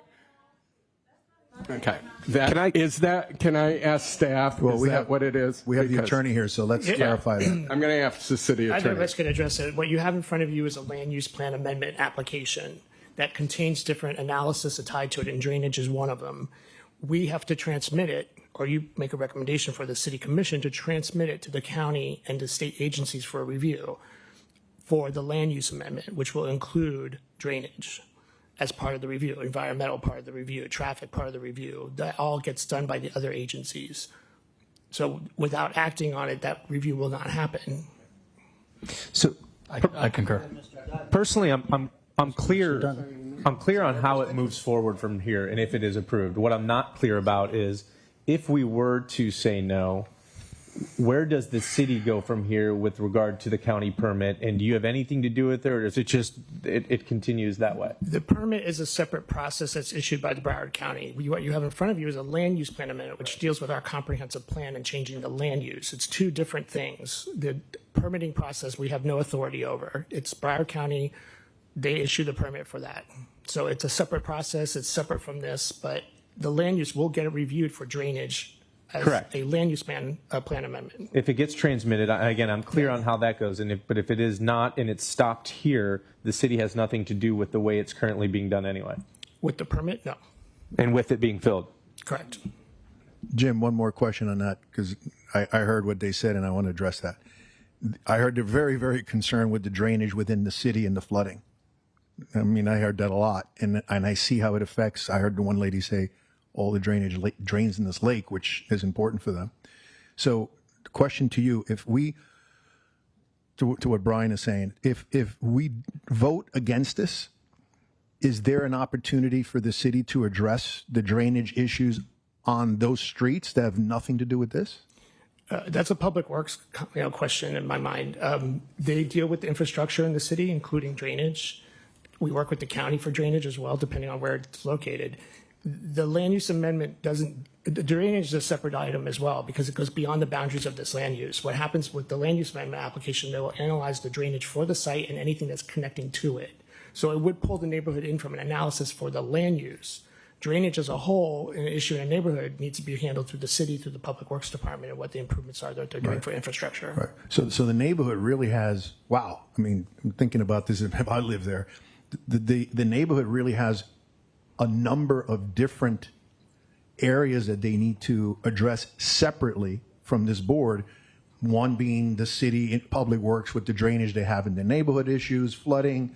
The second one being the contamination in their area, which is a separate issue with EPA and Army Corps of Engineers, and then they have to deal with Broward County, and then they have to have EPA. So, I mean, that's a lot of stuff to handle. But the key tonight is how I vote on their best interest, right? And my vote has to be what is the best interest of that of the neighborhood to be able to get the solution, right? Because I can also vote and stop the solution and hurt them. I don't want to hurt them. So what I'm understanding is going to the nitty-gritty.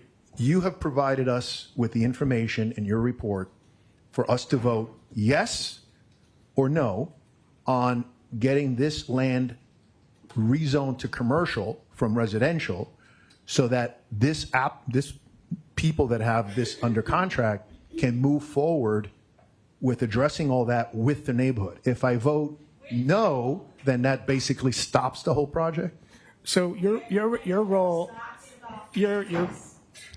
in the process here is you have two applications before you. One is a land use plan amendment, and the other one is a rezoning. They need to be acted upon separately. The land use plan amendment is a recommendation to the city commission to transmit the application for review to the county and the state agencies. That's your role. If you determine that it should not be, or you should not recommend the city transmit, that's what your decision needs to be based on. The rezoning is contingent on the land use application, meaning we cannot go forward with the rezoning completely through the process until the land use gets adopted. So the rezoning would pause basically after the first transmittal hearing because we can't act on it until it comes back for adoption for the land use. It's a complicated process that has a lot of time attached to it.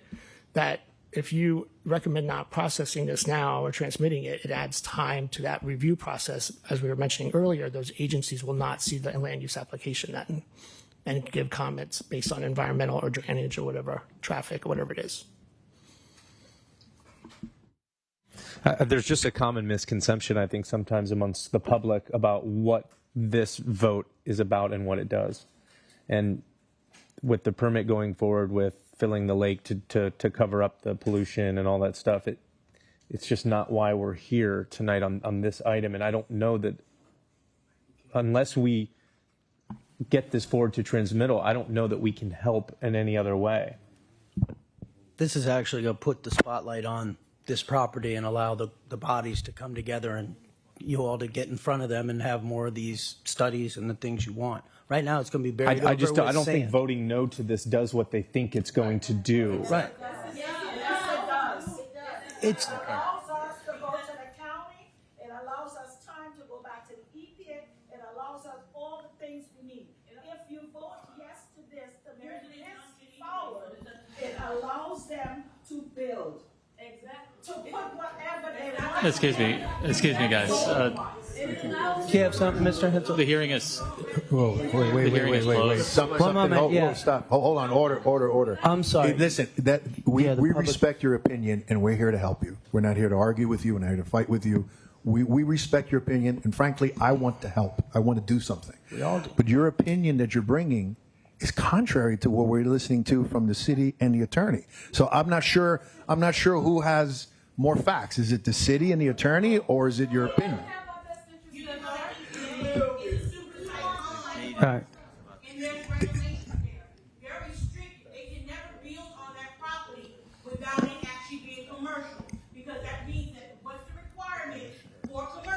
All right. So, just to clarify, they cannot build commercial until the rezoning gets in place and they have a site plan approved. I'm just speaking process so everyone Let the understands. city speak, please. So, from a process perspective, I just want to let everybody know the land use is tied to the rezoning. Yeah. Yeah. Yeah. So, I don't know if you want to talk about the quasi judicial. Yeah, board. This is a quasi judicial hearing. We can't be going back and forth with the audience. The hearing is closed. We've had public comment. We're going forward. The board is speaking and engaging and coming up with a decision based on the evidence presented today. That you gave the public the ability to speak on it, and now you're considering the evidence in front of you. Understood. It's quasi judicial. Thank you. But I think we can call people back up if we want. They just need to do it properly, go up to the microphone. If we have a question for someone, we can ask them to. Can we? I haven't seen that. Is that correct? I mean, the public hearing's been closed. I would recommend at this point to just deliberate and move forward with the decision.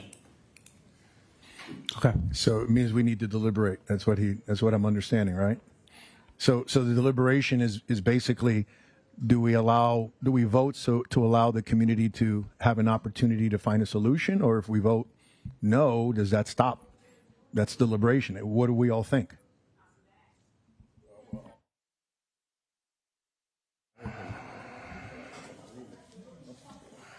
It'll vote one way or the other. I think everyone has had all the information. We've heard all the testimony, and each of us have to make our own decision, and we need to get a vote. So just for clarification purposes, both the land use and rezoning application, you are a recommending body for both applications. So it's a recommendation of approval or recommendation of denial, or for the land use plan amendment. For the rezoning, it's recommended approval or recommended denial or recommended a different zoning category, a lesser strict category. Those are your options with the rezoning. The other option is the applicant can defer both if they proffer it. So those are the options for the board and the applicant. They're two separate votes, correct? Yeah. Two separate votes, yes. I'd be in favor of moving it and seeing what the board wants to do, personally. So do we? I think the commission needs to listen to this. Yeah. I think the bigger power, I heard a lot about God, but I think the bigger power here is to have the commission really look at this and take a big part of what the neighborhood wants, and they're the power that can bring Broward County to them, that could bring EPA to them. We don't have that power. We don't, and that's not what we do. So I think we need to be very sensitive about taking it to the powers that these people need to get what they want. And have your voices heard by the real Yeah. overarching decision makers. Yeah, who we're can not those bring more decision to makers. bear. That's not what we do. If nothing gets done, from what I understand, that'll become completely covered, and then that dust will continue to blow into the neighborhood and those type things as well. They're not going to just let the lake remain because the lake has toxins in it and all. They want to shut that off so that it doesn't continue to hurt your health and so forth. So I know it's difficult, and again, we're all struggling with this, but it seems if it moves forward, depending on everyone's vote, that it will then be reviewed by the commission, and again, be able to get your voices. And it's right here. We can't make these final things. If nothing happens, it's going to get filled in, and it'll remain a dirt lot. And especially if developers, they're backing out. You don't want residents there, so it's just going to be a lot forever. Maybe it's just Blowing. Yeah, just the sand going and so forth. So Again, anyway, I think we got called. Again, audience, please. I think somebody needs to make let a them motion. deliberate on the process. There are two motions that need to be Yeah, made. we have to start with number 4. Number 4. Which is, UDP L240037. It's item number 4. It's the first thing. Do we have a motion? I'd just like it to be pretty clear, just so I know which one is which, so I can understand. Because there's two, obviously, that we're talking about here. Yep. Yeah, I just read off that, and then this is looking for whoever makes the motion can. Are you looking at this for the script? Pardon? The script? Are you looking for No, that? because I Oh. can't make the motion. I was just leading someone to item number 4.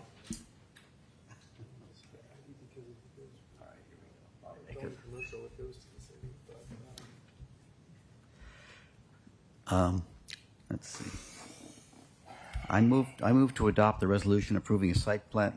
Oh, this is on a site plan level. Sorry. It's at the very end. It's one of the last ones. on I'm the sorry, script. it's on the wrong one. Vacation, rezoning, here we go, thank you. I move to recommend approval of case number UDP-L24003, based on the following findings of fact, the facts in the city staff report, and based on testimony heard by the applicant. And the board hereby finds the application meets the applicable criteria of the LDR in the staff report. Is that correct? Good. I second that motion. Seconded by Mr. Yes, okay. We will roll call vote. And this is motion to approve. Yes. Okay. Mm-hmm. Item 4. Mr. Lawani? Approve.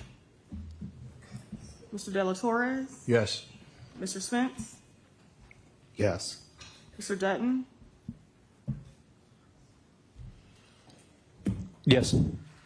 Mr. Buckley? Yes. Mr. Gannon? Yes.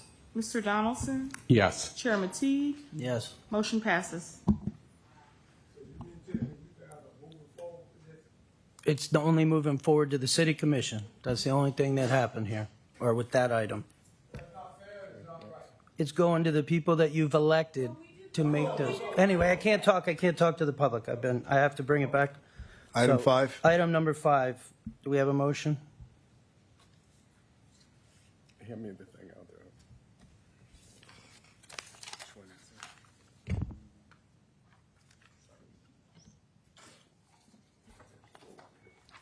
One, rezoning. Got it.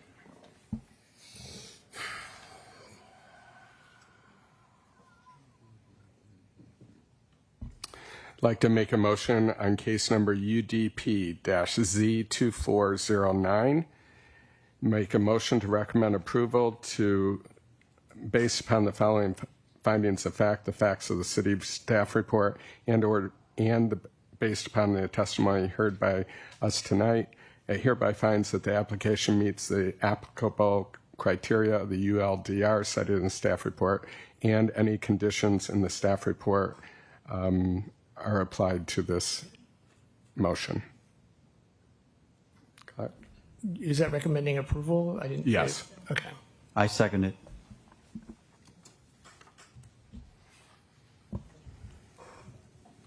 Mr. Lawani? I approve. Mr. Dela Torres? Yes. Mr. Spence? No. Mr. Dutton? Yes. Mr. Buckley? Yes. Mr. Gannon? Yes. Mr. Donaldson? Yes. Chairman Teague? Yes. Motion passes. Once again, a bunch of people that don't live in the neighborhood making decisions about our lives. Hope you guys will have to.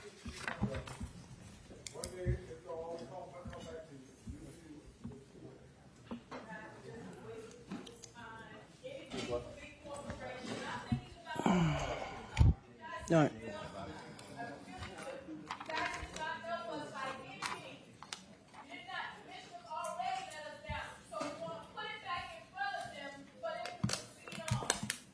All right.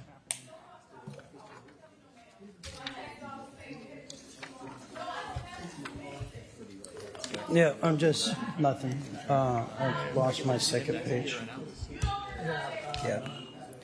Is there anything for the good of the city?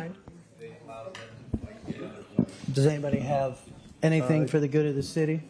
Mr. Matee, Yeah. anything to the communication to the city council? Yeah. Or do we have any communication to the city commission? Yes, please. Yes. Go ahead, Mr. Spence. Hold on, guys, we're not done. I'm not exactly sure. I believe this would have to be for the city attorneys. I want to know if there's any way we can make a resolution or maybe an amendment or a motion, so that way when we have these kind of applications that are bordering the Fort Lauderdale municipality border, but also affect neighborhoods that are outside of the city of Fort Lauderdale, if there's any way that they could also be required by applicants to be given a public outreach, so that way they could be informed about these things. So there's some history there when we did our public notice updates a couple years ago about our jurisdictional control We can have them reach out. Right now, the way it's written is applicants are required to send notice to the city's recognized associations, meaning those are the associations that register with the city and they're officially recognized. We don't do that for other cities. It could be some discussion if you want to send communication to commission to have it looked at and have staff do research, but there are some issues with jurisdictional control and what we have. And that's why it wasn't included when we did the amendments back in 22 or 2000. I can't remember what it was. But if you as a board want to make communication for staff to go back and analyze it and see what the commission wants to say, you're more than welcome to make the commission a communication to the commission. Be very welcome to it. Anyone else? Isn't the requirement 300 feet, right? What's the requirement on the 300-foot rule on the mailings and on the associations? The 300-foot rule is property owners within 300 feet of the site and civic associations, recognized civic associations by the city within 300 feet of the site. So it could be one, it could be more than one, depends on the distance. But it does not recognize those outside the city. From the site boundary, I assume. Yeah. Let me ask Mr. Spence, were you asking about neighborhoods that fall outside of the city limits of Fort Lauderdale? Yes, in pertaining to planning and zoning applications, like what happened with our clients today, the Roosevelt Garden community wasn't given really any notice about this, and I'd like to at least make some kind of motion resolution so that way this doesn't happen again. They weren't within the boundaries. I believe Roosevelt Garden. There is a part of these type of applications. So there's a couple different kind, like what you have before you tonight was the land use plan amendment or rezoning that get newspaper notices of action happening by the city commission on both these applications. The site plan level 3s do not have that requirement. So there is a public notice that goes beyond the city that's not mailed notices, but goes in newspaper ads and the public can see as a whole. Is there any way that we can make a resolution maybe to increase the efficiency of information being given to them, maybe through mail instead of simply just through the newspaper? It's something that if you want to have the commission have staff research on it or conduct some options there, it's up to the commission to give us that directive if you all want to make a communication to them to do so. Okay, thank you. So if it's residents with 300 feet, it wouldn't, you'd still notify people who are 300 feet away, even if they weren't in the city, correct? Isn't that? That's how we do it. We don't do the recognized associations are the only ones that we don't. So the reality of it is the people in Roosevelt Gardens would have gotten notice if they were within 300 feet. Correct. Okay. Does that answer your question? Yes. Jim, and I'm sorry. On all my developments, you also made me post signs outside. Is that you did that just for me or just for you? Yes. So why did I put all these signs around the neighborhood? So the rezoning is subject to posting signs. Yeah. The land use plan is not. That gets a newspaper ad. So that's the difference. Yeah. Yeah. Oh, you decide for both. Okay. I'm sorry. I really correct. It had to contain both. I think the applicant did what was required. I'm sorry. I apologize. I incorrectly said it. Signs are posted for both applications. Land use plan have a newspaper ad requirement as well, in addition. Oh, so it was in addition to, not in lieu of. Not in lieu of. Got it. Okay, so, got it.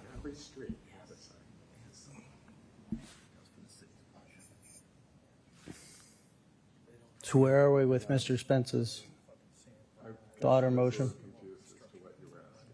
So I think what we saw, tell me if I'm wrong, but this was a big piece of land, a big, project with which don't always come. We don't really have very many 40-acre sites. It is of such a magnitude that it reached well beyond the 300-foot notification, and that we had citizens coming in from a much larger or multiple neighborhoods near it, but outside the 300 feet, who felt they have not had any notification or anything about it. I think that's kind of what happened here. Is that sort of what you're saying? And so how do we reach, or what would be maybe? Well, yes. Yeah.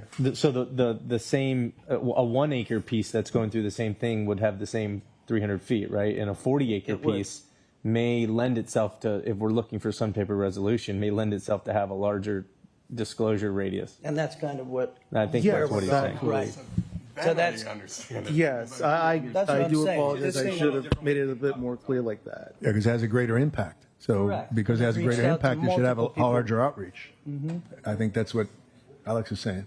Yes. So, So maybe a recommendation is anything over X amount of acres expands. 10 its- acres yes, or right. something, or So, 5, so what, if I ask staff, what is the typical size of an acreage of something that comes in front of us? I mean, you know what I mean? like I one haven't seen acre, anything. 1 that's- acre or less it's like- probably is, you know. I mean, you don't have that many large properties like this one Right. left in the city of this size. Most, I mean, they're much smaller properties. This is an unusually large parcel in the city. So there's not many like these at all from a size perspective. So maybe, do we want to say that anything with more than 1 acre, we should expand That's to? probably, that's maybe, No? I would go like There's- 5 acres or so. I mean, 1 acre is much more common. And 300, an acres, Okay. that's pretty good radius. I think when you get 5, 10 acres, then it needs to go out Okay, 500. is that our consensus? I don't Yeah. know, I'm just saying, I think Yeah, 1 yeah. acre is way too Okay. close. That's what I'm just trying we to got a lot toss of 1 something out acres. so we get something That's going. good, sure. So would Okay. we have consensus at 5 acres? Yeah, I would agree about 5 acres, between 5 to 10 acres. So and may go I, further from there. may I make a recommendation that the communication be of having staff do research on parameters associated with public notification requirements, including possibly size of the project? Because I think there That may sounds be good. some legalities with dictating size for the Okay. notice. Okay. So if you want to word it something like that, that would probably be my recommendation. Well, I appreciate that. We I appreciate I it. like You what agree you to that? just mentioned. You want to make the motion, Mr. Henry? Okay, so, Mr. Spence, were you clear? Are you able to make that motion based on what he said, or? Want me to say it? You want me Yeah, to go say it ahead, again? and if you'll take what. Can you state it for the record, Yeah. please? Thank you. And if I don't say it correctly, please correct me. But it would be a communication to the City Commission by the Planning and Zoning Board to have staff conduct research on public notice requirements based on possible size of the property. An impact to what? An impact to the community. How would you Because it's define- not only size, it's also the impact. Well, the sheer location of it and how deep it goes in. Our notification requirements are based on application type and threshold, so I would be more inclined to probably Okay. have that looked at versus impact, because impact could go traffic, water, sewer, it could be so many different things. Yeah, you can define it. What I meant by impact is if you cut that in half and it doesn't go as deep into the neighborhood, it's not as So impactful. size. So that's what I was talking about. Okay. It's not only size, it's also the impact that it has. Because you could have 40 acres that are congruent with 31st. Doesn't impact as much as it going into the So neighborhood. context, location. Context. There you go. Okay. So besides size, it would be size, context, and location. There you go. That makes sense. Who's gonna make that? I think Mr. Spence is Yes, the I would. Okay. Yes, For you? I'd And like then to. second, who's the second? I'll second it. Oh, okay. And then we do a voice vote. I think we need a roll call vote. Roll call, let's do it. This is a communication to the city. Okay. Commission. Mr. Lawani? Yes.